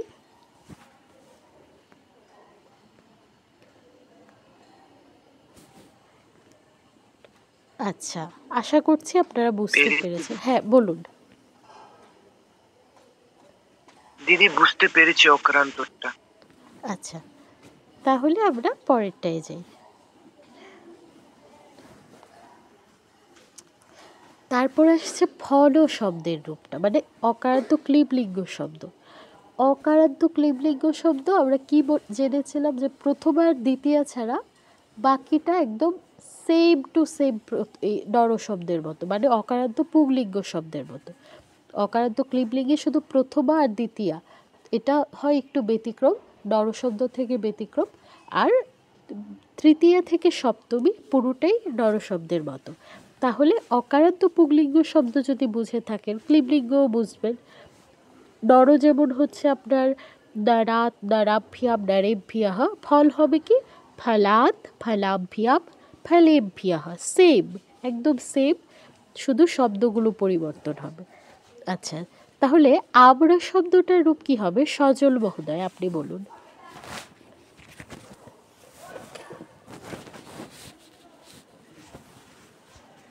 নমস্কার দিদি। হ্যাঁ, নমস্কার। কোন শব্দটাই করলেন বললেন? আমরা, আমরা, আম। হ্যাঁ, আমরাত, আমরাভ্যাম, আমরেভ্যঃ। বাহ, খুব সুন্দর। ঠিক আছে, তারপর মোদক। মোদক শব্দটার রূপ কি হবে সেটা আমাকে বলবেন তনয় দে মহোদয়। হরি ওম দিদি। হরি ওম।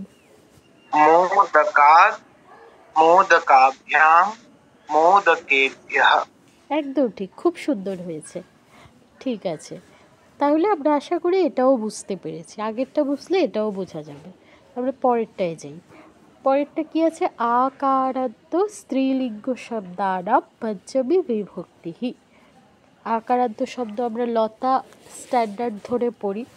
লতা শব্দের রূপটা কি? লতায়াহ।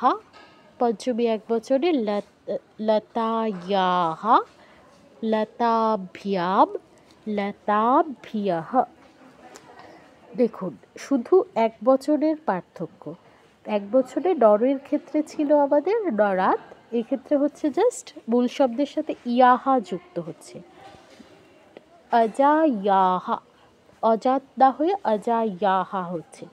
আর দ্বিবচন বহু বছর দেখুন সেম। দ্বিবচনে আমাদের নর শব্দেও ভিয়াম যুক্ত হয়েছে, মূল শব্দের সাথে একটা আকার এসে ভিয়াম যুক্ত হয়েছে। এখানে আপনার আকার আনতে হবে না, আকার অটোমেটিক আছে, আগে থেকেই আছে, জাস্ট ভিয়ামটা বসিয়ে দিবেন। অজাভ্যাম, লতাভ্যাম, তারপর কন্যাভ্যাম, শুধু ভিয়ামটা যুক্ত করবেন, ভিয়ামটা বসিয়ে দিবেন। বহু বচনে নর শব্দের মতো ভিয়হ যুক্ত হবে, অজার সাথে একটা ভিয় যুক্ত করে দিলে অজাভ্যঃ। তাহলে কি হচ্ছে? অজায়াহা, অজাভ্যাম, অজাভ্যঃ, অজায়াহা, অজাভ্যাম, অজাভ্যঃ। তাহলে আমাকে তপন মহোদয় আপনি একটু বলুন তো, পেটিকা শব্দের রূপটা কি হবে?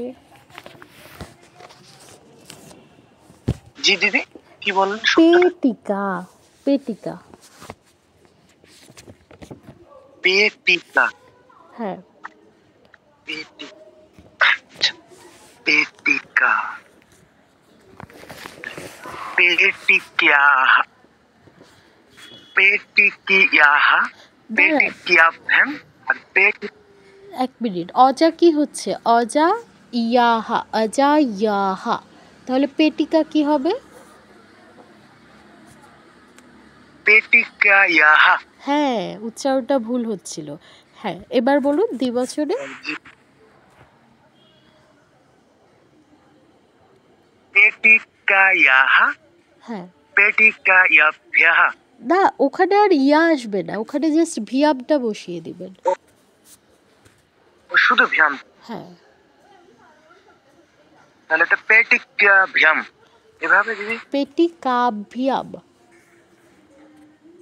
পেটিকাভ্যাম, হ্যাঁ, বহুবচন।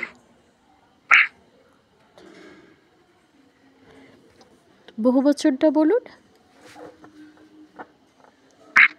বহুবচন পেটিকাভ্যা পেটিকাভ্যাः না ভিয়াহ কেন? অজা হচ্ছিল কি অজা ভিয়াহ, ভিয়াহ যুক্ত হবে, জাস্ট কি হবে? ভ্যः, তাহলে পেটিকাভ্যः। একদম ঠিক, ঠিক আছে। জি নমস্কার দিদি দিদি। পেটিকা মানে কি? পেটিকা মানে হচ্ছে আপনার ব্যাগ। আচ্ছা, ব্যাগ হ্যাঁ হ্যাঁ ব্যাগ, বলে থলে, থলে বোঝায়। আচ্ছা, রানু চক্রবর্তী মহোদয়া, রানু মহোদয় একটু আনমিউট করুন। হ্যাঁ, জায়া শব্দটার রূপ বলুন তো। জায়া ইয়াহা, হ্যাঁ জায়া ইয়া, জায়াভ্যাম, হ্যাঁ, জায়াভ্যাম। গুড, খুব সুন্দর, একদম ঠিক আছে। আচ্ছা, তাহলে আকারান্ত শব্দের রূপটা কি সবাই বুঝতে পেরেছি? কারোর কোনো জিজ্ঞাসা থাকলে বলুন।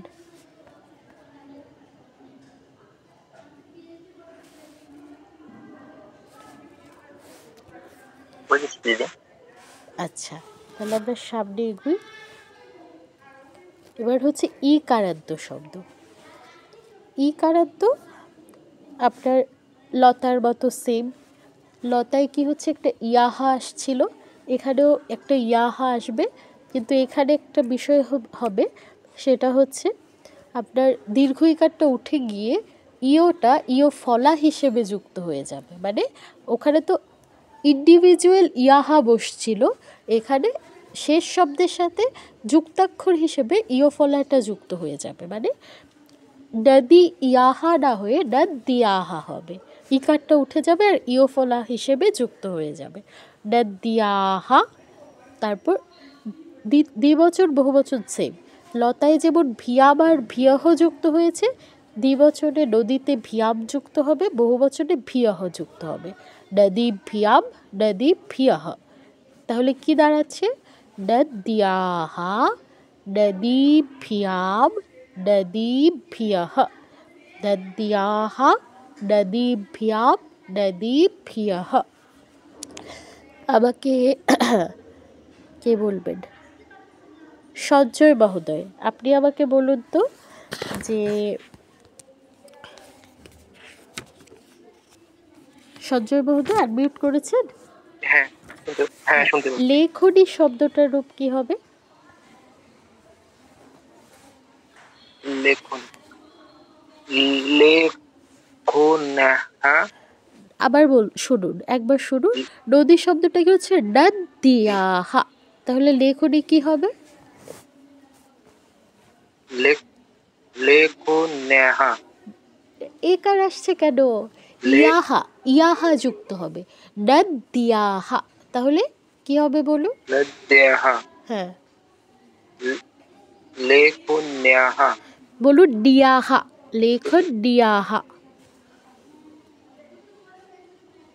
লেখো দেহা। ডিয়াহা, ডিয়াহা, ডয়ের সাথে ইয়াহা যুক্ত হবে, তাহলে ডিয়াহা। একার আসবে না, লেখন ডিয়াহা। লেখো দেহা। হ্যাঁ, তারপর লেখোদ্যাভ্যাম। না না, লেখো তি বলছেন কেন? লেখো ডি ডি ডি, লেখনি মানে কলম, দন্তন্য। আচ্ছা, লেখনিভ্যাম। হ্যাঁ, লেখনিভ্যাহ। ভিয়া হ, লেখনি ভিয়া হ। ভ্যাহ। হ্যাঁ, ঠিক আছে, লেখনিভ্যাহ। খুব সুন্দর হয়েছে। আচ্ছা, আর কে আছে? উৎপল মহোদয়, আপনি আমাকে বলুন তো, পৃথিবী শব্দের রূপটা কি হবে? পৃথিব্যাহ, হ্যাঁ, পৃথিভ্যাম, না না, পৃথিব্যাহ। দ্বিবচনটা আরো ভালোভাবে বলুন। পৃথিব্যাম কেন? একটা শব্দ তো আপনি বাদ দিয়ে দিলেন, একটা অক্ষর। পৃথিবী। আচ্ছা, পৃথিবীভ্যাম। পৃথিবীভ্যাম, পৃথিবীভ্যাম। পৃথিবীভ্যাম। হ্যাঁ, তারপর বহুবচনে হবে পৃথিবীভ্যাহ। ভিয়া। সরি, পৃথিবীভ্যাহ। হ্যাঁ, ঠিক আছে, ভালো হয়েছে। আচ্ছা, তাহলে এটা সবাই কি বুঝতে পেরেছি? কারোর কোনো জিজ্ঞাসা থাকলে বলুন।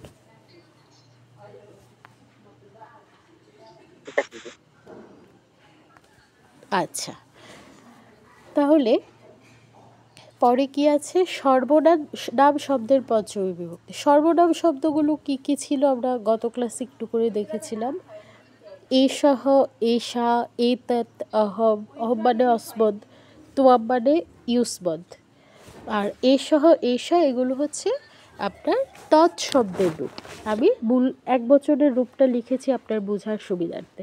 তৎশব্দের পুংলিঙ্গের তৎ মানে হচ্ছে সে, ঠিক আছে? এতৎ মানে হচ্ছে সে, আর তৎ মানেও সে। এখন এটার পুংলিঙ্গের রূপ হচ্ছে, এতৎ শব্দের পুংলিঙ্গের রূপ হচ্ছে এষ, এষহ। আর স্ত্রীলিঙ্গের রূপ হচ্ছে এষা, আর ক্লিবলিঙ্গের রূপ হচ্ছে এতৎ। এসহ, সে, এষা, সে মহিলা, আর এতৎ মানে এটি। আর অহম মানে তো আমরা জানি অসমত শব্দের প্রথম এক বচন, অহম মানে আমি। ইউসমত শব্দের প্রথম এক বচন তুমি, তুমি মানে হচ্ছে, তুমি মানে তো তুমি। আচ্ছা, যাই হোক, তো এগুলো সর্বনাম শব্দ। সর্বনাম শব্দ কোনগুলো? যেগুলো হচ্ছে নামের পরিবর্তে ব্যবহার করা হয়।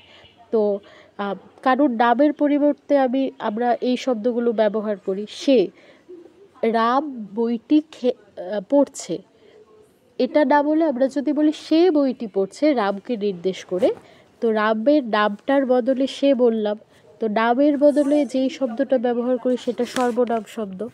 তো সে শব্দটা আমাদের সর্বনাম শব্দ। তো এমনভাবে এই প্রত্যেকটা শব্দই আমরা কোনো ব্যক্তির বা বস্তুর নামের পরিবর্তে ব্যবহার করে থাকি। তো এই শব্দগুলোর পঞ্চমী কি হয় দেখুন। এতৎ শব্দ পুংলিঙ্গের ক্ষেত্রে হয় এ তসমান, এ তসমান, এটা একটু ভিন্ন। এ তসমান। দ্বিবচনে কি হয় আপনার? এ তাভ্যাম, এ তাভ্যাম, এটা একটু আলাদা করে মুখস্থ করতে হবে। আর বহুবচনে কি হয়? এ তেভ্যঃ।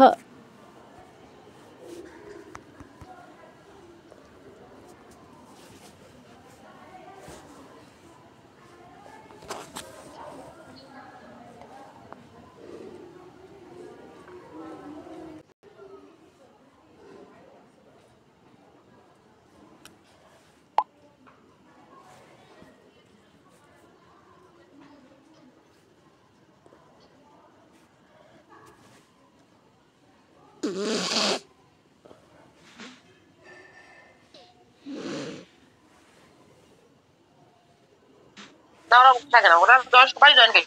আমি বুঝতে পারছি।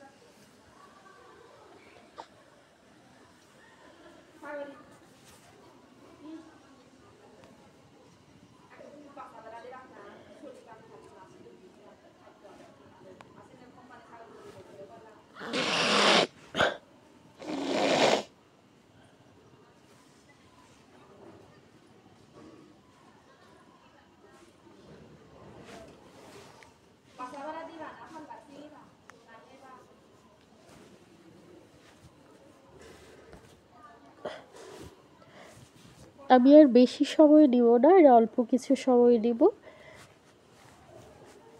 আগের ক্লাসের আলোচনাগুলো চলে আসছে তো, তাই অতটা সময়ে যাচ্ছে। আপনারা কেউ প্লিজ বিরক্ত হবেন না।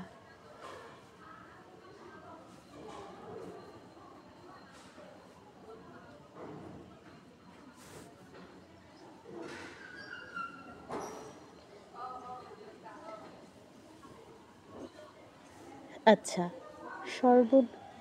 এটা কোথায় এলাম? এটা না, ভুল ডকুমেন্ট শেয়ার করে ফেলেছি, একটু দাঁড়ান।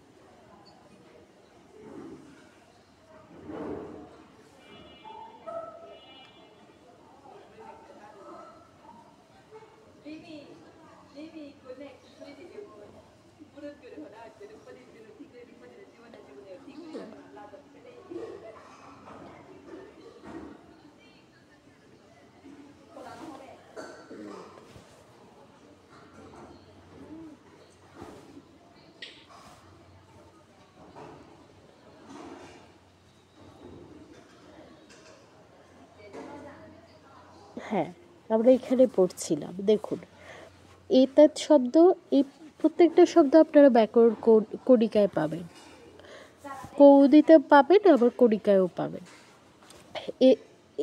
এতৎ শব্দের যে পুংলিঙ্গ রূপ, এর এক বছরে কি হচ্ছে এ তাসমান, দ্বিবচনে এ তাভ্যাম, ভিয়াম ভিয়াহ এগুলো আসছে ঠিকই, কিন্তু একটু ব্যতিক্রম, আগের থেকে একটু ব্যতিক্রম।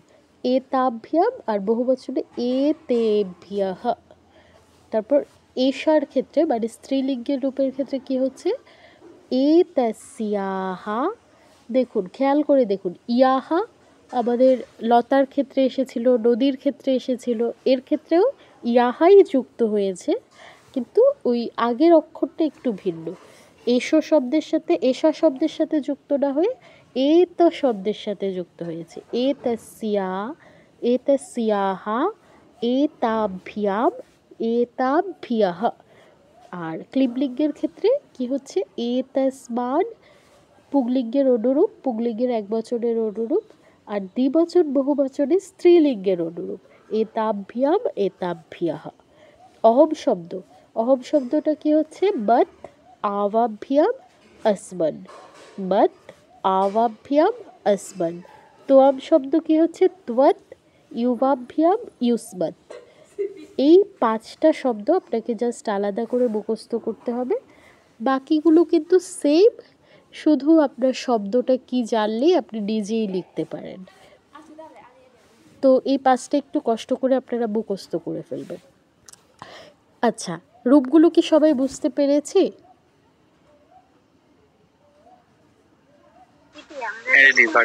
একটা ছক করেছিলাম তখন সে মানে সহ এরকম করেছিলাম, আবার এখানে পাচ্ছি আচ্ছা, সহ, সহ হচ্ছে দূরের কাউকে নির্দেশ করলে, আর এ সহ হচ্ছে আপনার কাছে আছে, সাথে বসে আছে, তাকে নির্দেশ করলে। ঠিক আছে, আপনার সহ এর মূল শব্দটা হচ্ছে তদ, তৎ শব্দ, আর এসহ, এসহ এই শব্দটার মূল শব্দ মানে প্রাতিপাদিক হচ্ছে আপনার এ তদ। দুইটা আলাদা শব্দ। ঠিক আছে, স্বর্ণালী বুঝতে পেরেছেন?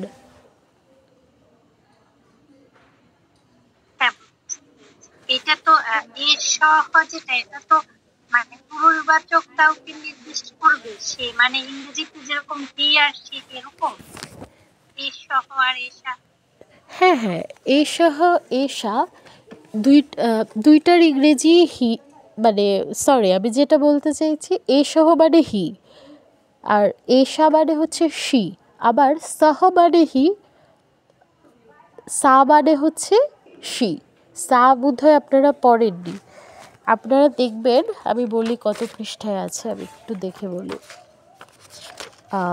34 পৃষ্ঠা। হ্যাঁ, 34 পৃষ্ঠা, 34 পৃষ্ঠায় পাবেন তৎশব্দের পুংলিঙ্গে সহ আছে, পুংলিঙ্গের প্রথম এক বচন সহ, কিন্তু স্ত্রীলিঙ্গে কিন্তু আপনি সহ বলতে পারবেন না, স্ত্রীলিঙ্গের ক্ষেত্রে সা হয়ে যাবে। 34 পৃষ্ঠায় খুলে দেখবেন তৎশব্দে স্ত্রীলিঙ্গের রূপটা আছে, এর প্রথম এক বচনে সা হয়। আর ক্লিবলিঙ্গের ক্ষেত্রে আবার সহ বা সা বলতে পারবেন না, ক্লিবলিঙ্গের ক্ষেত্রে তৎ হয়ে যাবে।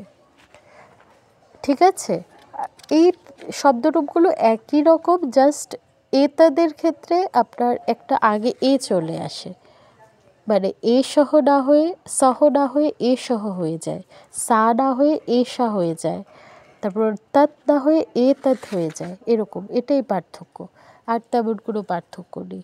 আর অর্থে পার্থক্য আছে আর কি, শব্দ রূপে আর তেমন কোনো পার্থক্য নেই। আচ্ছা, আর কারোর কোনো জিজ্ঞাসা আছে?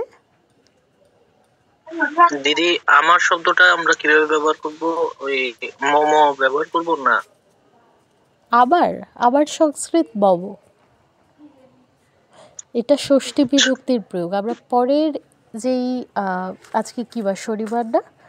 হ্যাঁ, পরের শনিবারে আমরা ষষ্ঠী বিভক্তি পড়ব, তো তখন হচ্ছে এটা পাবো। মানে এসো মানে কাছের তো এই দুটো যদি উদাহরণ দিয়ে একটু বলতেন, আমার দূরের কিভাবে ক্লিয়ার হচ্ছে। আচ্ছা, ধরুন একজন লোক আপনার থেকে অনেকটা সামনে দাঁড়িয়ে আছে, আর আরেকজন আপনার ঠিক পাশে বসে আছে। তো আপনি আরেকজনকে বলছেন আপনার পাশের জনকে নির্দেশ করে যে সে খুব ভালো ছেলে।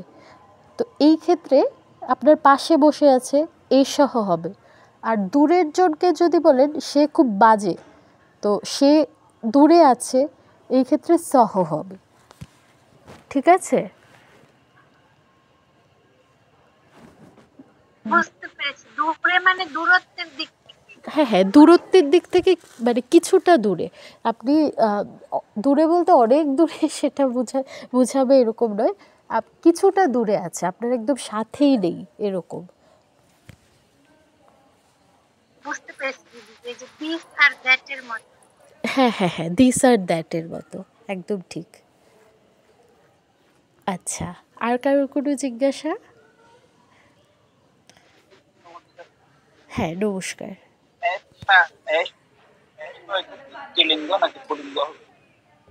এ সহ হচ্ছে পুংলিঙ্গ, আর এ সা হচ্ছে স্ত্রীলিঙ্গ।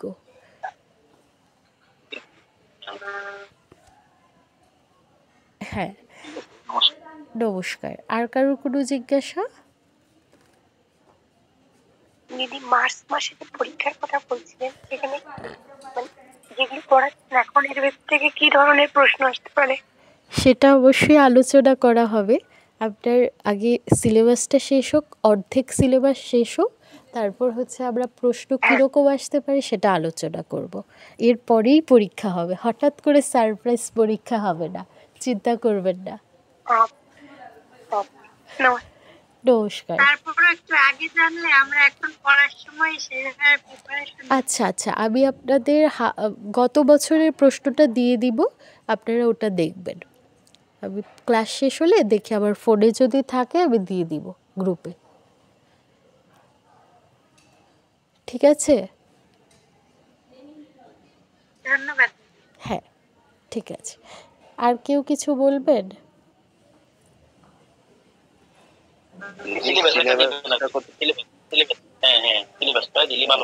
সিলেবাস তো এখনো নির্ধারিত নয়, মার্চ অবধি আপনার যতটুকু শেষ হয় তার উপর পরীক্ষা হবে।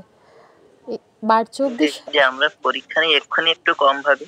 হ্যাঁ হ্যাঁ, পরীক্ষা নিয়ে ভাববেন না, আমরা আপনাদের প্রস্তুতি নিয়ে তারপর পরীক্ষা নিব, একদম চিন্তা করার দরকার নেই। এক্ষুনি কম ভাবি সব দিদিদেরকে। সিলেবাস সব আমরা দিয়ে দিব, আপনারা একদম চিন্তা করবেন না। আচ্ছা, আর কারোর কিছু বলার আছে? আচ্ছা, আমি আপনাদেরকে একটা বাক্য দেখিয়ে দিই। স্নেহা পরের ক্লাসে আপনাদের বাক্য করাবে। এরপরেও আপনারা আজকে যেন কিছু বাক্য করতে পারেন নিজে নিজে। একটা জিনিস শিখলেন, বাক্যে প্রয়োগ করতে না পারলে তো এটা কেমন যেন লাগবে। তো আমি একটা দেখিয়ে দিচ্ছি, আর বাকিটা স্নেহা পরের ক্লাসে করাবে। দাঁড়ান, আমি একটু স্ক্রিনটা আবার একটু শেয়ার করি। প্রয়োগটা বোঝানোর জন্য আমি একটা বাক্য করাবো।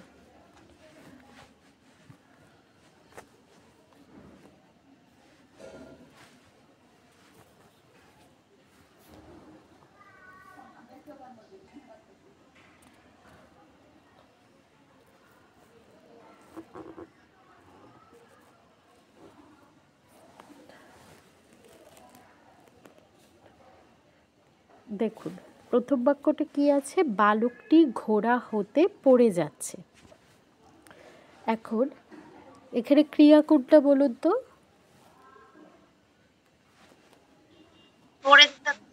পড়ে যাচ্ছে। পড়া ধাতুটা কি, কে বলতে পারবেন? পড়ে যাওয়া।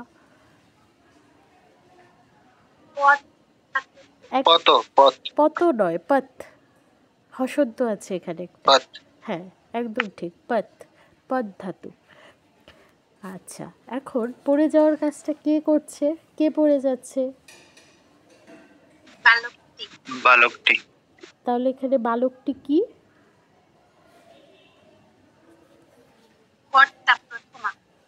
কর্তায় প্রথমা হবে, একদম ঠিক। কর্তা যেহেতু, কর্তায় সবসময় প্রথমা হয়, মানে সবসময় না, সাধারণত প্রথমা হয়, তো এখানে আমরা প্রথমা বসাচ্ছি। আচ্ছা, এবার আরেকটা শব্দ আছে এখানে, ঘোড়া হতে পড়ে যাচ্ছে। পড়ে যাওয়ার গতি হলো পদ ধাতু। বালকটি, এটা কর্তা পেয়ে গেলাম। এবার কি দ্বারা প্রশ্ন করে উত্তর পাই না, মানে এখানে কর্ম নেই। আমরা প্রথম দিন জেনেছিলাম বাক্যে কর্তা ক্রিয়া থাকা মাস্ট, কর্ম থাকতে হবে, এমন কোনো বাধ্যবাধকতা নেই। তো আমরা কর্ম নেই, তো দ্বিতীয় আর প্রয়োগ নেই। এখানে কি আছে, আরেকটা ঘোড়া হতে, হতে শব্দটা আছে। এটা দেখে আমরা বুঝতে পারছি যে ঘোড়া শব্দে আমাদের পঞ্চমীর প্রয়োগ করতে হবে। আর এছাড়াও ঘোড়া থেকে বিচ্যুত হয়ে যাচ্ছে, আলাদা হয়ে যাচ্ছে বালকটা, তো যার থেকে আলাদা হচ্ছে তাতে পঞ্চমীর প্রয়োগ হয়। তো ব্যাকরণের নিয়মে আমরা পেয়ে গেলাম যে কোনটায় পঞ্চমী প্রয়োগ করতে হবে। এখন ঘোড়া সংস্কৃত কি, কে বলতে পারে? একদম ঠিক, অশ্ব। অশ্ব। আর এটার সাথে যেহেতু হতে যুক্ত আছে, তাই আমরা পঞ্চমী প্রয়োগ করব। হ্যাঁ, আস্তে আস্তে আমরা আস্তে আস্তে যাই। তাহলে প্রথম শব্দটা কি আছে, বালকটি। বালক সংস্কৃত কি?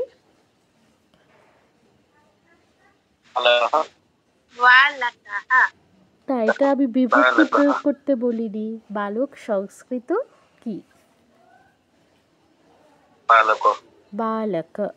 তাহলে এর প্রথমা প্রয়োগ করব। টি আছে মানে এক বচন, তাহলে বালক অকারান্ত পুংলিঙ্গ শব্দ, এর প্রথমা এক বছরে কি হবে?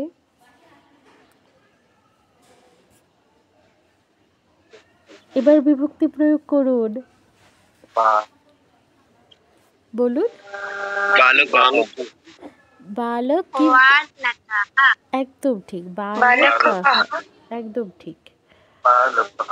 হ্যাঁ, এবার ঘোড়া হতে, ঘোড়া তো অশ্ব, অকারান্ত পুংলিঙ্গ শব্দ, তো এর একটা বালক তো দু তিনটে ঘোড়ায় চড়ে বসতে পারবে না, একটা ঘোড়াতেই নিশ্চয়ই চড়েছে। আর তাহলে পঞ্চমী এক বচন হবে। তাহলে ঘোড়া শব্দের পঞ্চমী এক বচন কি?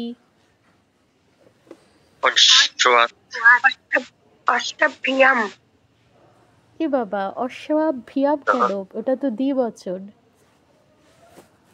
এক বচন হবে তো। ঘোড়া একটা ঘোড়া তো, অশ্বাদ।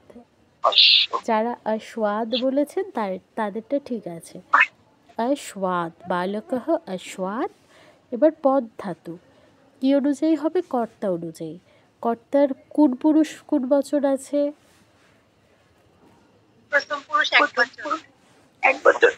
হ্যাঁ, কর্তা প্রথম পুরুষ এক বচন আছে, তাহলে পদ ধাতুর প্রথম পুরুষের এক বচনের রূপ কি হবে? হ্যাঁ, শব্দটা বলুন।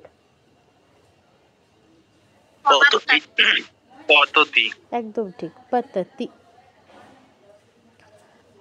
আচ্ছা, তাহলে বাক্যটা কি হচ্ছে? বালকঃ অশ্বাৎ পততি, বালকঃ অশ্বাৎ পততি। সবাই কি বুঝতে পেরেছি কিভাবে বাক্যে প্রয়োগ হবে?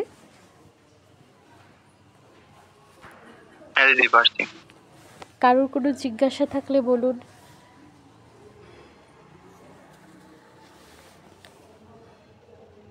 কারোর কি জিজ্ঞাসা আছে? এখন তো নেই। ঠিক আছে। হ্যাঁ, আর কেউ কিছু বলছেন? আর কেউ কি কিছু বলছেন? আচ্ছা, তাহলে যখন জিজ্ঞাসা আসবে আপনি তখনই আমাকে জিজ্ঞেস করবেন। আমি যদি অনলাইনে থাকি বা কোনো কারণে ব্যস্ত না থাকি অবশ্যই আপনাকে উত্তর দেব। আর যদি ব্যস্ত থাকি তাহলে পরে অবশ্যই উত্তর পাবেন। আর আপনি আমাকে পার্সোনালি না জিজ্ঞেস করে যদি গ্রুপে জিজ্ঞাসা করেন, বাকিদের কেউ যদি ফ্রি থাকে তখন আপনাকে উত্তর দিয়ে দেবে।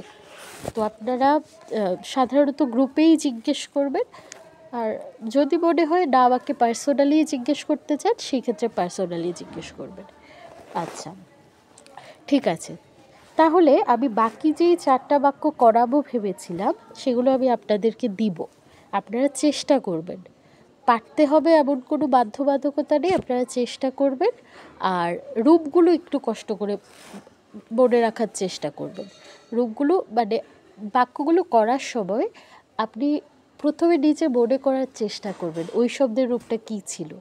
এরপর যদি না পারেন তখন বই খুলে দেখবেন, এর আগে দেখবেন না। আর একবার করে রিডিং পড়ে নেবেন বাক্য করার আগে। আমি যেগুলো দিয়েছি সেগুলোই করতে হবে এমন কোনো কথা নয়, আপনি নিজে নিজে বাক্য তৈরি করতে পারেন। এখন যেহেতু আপনাদের পঞ্চমী অবধি পড়া হয়ে গেছে, আপনারা কিন্তু অনেক বাক্য গঠন করতে পারেন, অনেক বাক্য গঠন করতে পারেন। চাইলে নিজে নিজে একটা চিঠিও লিখে ফেলতে পারেন কাউকে সংস্কৃতে। আপনারা এরকমভাবে চেষ্টা করবেন, যে কোনো একটা টপিক নেবেন, গ্রাম, আবার পরিবার, এমন টপিক নিয়ে নিজে নিজে বাক্য রচনা করবেন ছোট ছোট করে আমাকে পাঠাতে পারেন। আমি আপনাদেরটা সংশোধন করে দিব, যদি ভুল হয় সংশোধন করে দিব। আপনারা চাইলে এখন অনেক কিছু করতে পারেন, অনেক বাক্য গঠন করতে পারেন। আচ্ছা, তাহলে আমরা যদি বুঝতে পেরে থাকেন আমরা ক্লাসটা শেষ করব, অনেকটা টাইম হয়ে গেছে। তো আপনাদের কারোর কিছু কি আর বলার আছে? নয়তো আমরা শান্তি দিয়ে ক্লাসটা শেষ করব।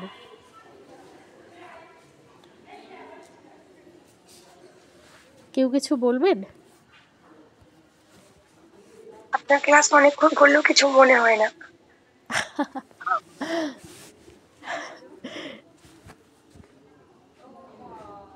ঠিক আছে, কখন সময় চলে যায় বুঝতে পারি না।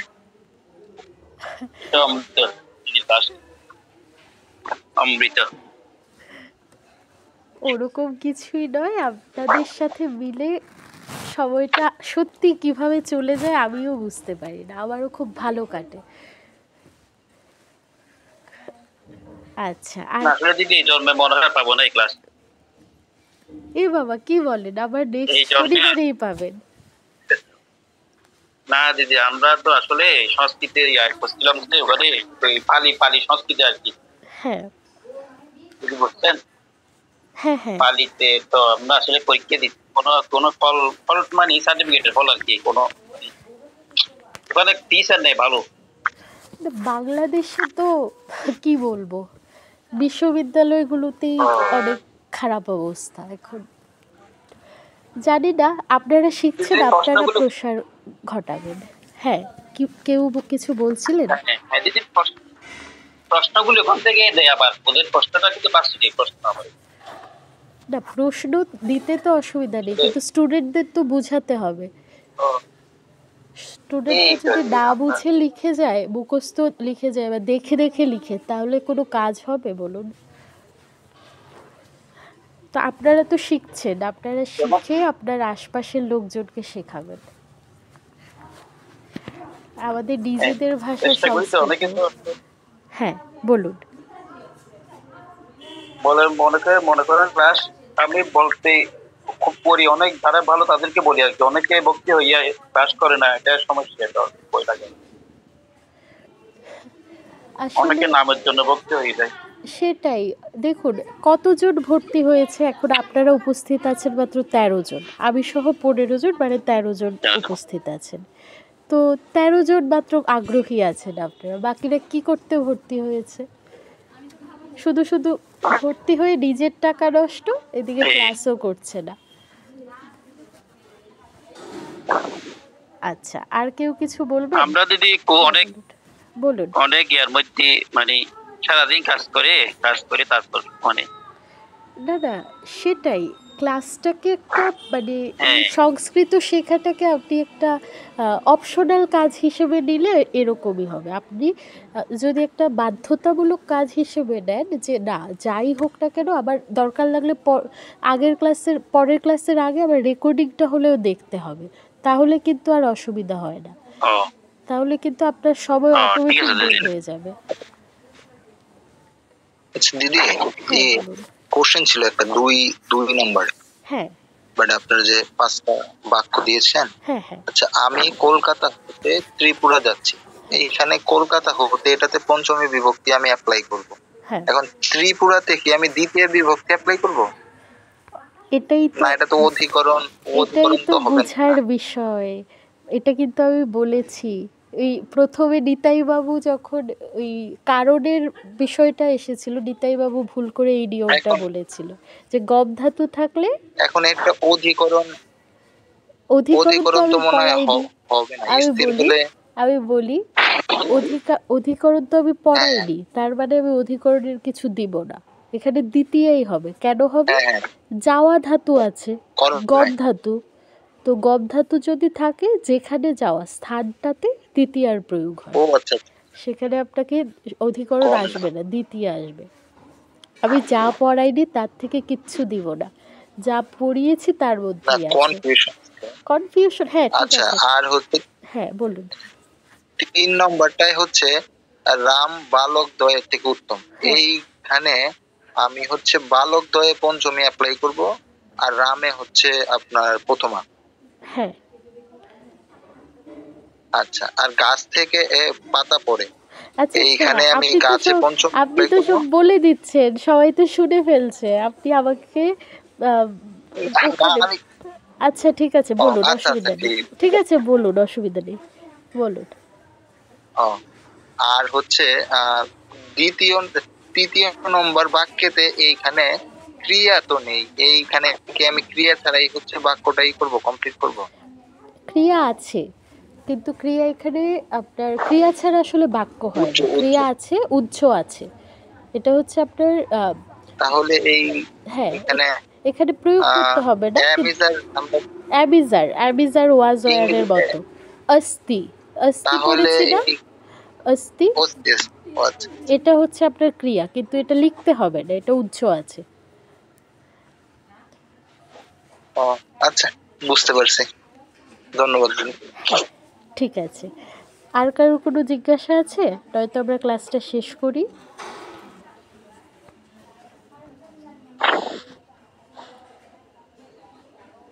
আচ্ছা তাহলে আমরা ক্লাসটা শেষ করি। আমরা শান্তি দিচ্ছি, আপনারাও মিউট অবস্থায় শান্তি দিন। ও শান্তি শান্তি শান্তি হরি ওম তৎসৎ। শ্রীরামকৃষ্ণার্পণমস্তু। সবাইকে নমস্কার, সবাই ভালো থাকবেন, আর যে কোনো সমস্যা হলে আমাকে বলবেন, গ্রুপে না বলতে পারলে আমাকে পার্সোনালি বলবেন, কোনো অসুবিধা নেই। ঠিক আছে, তাহলে আজকে ক্লাসটা শেষ করছি।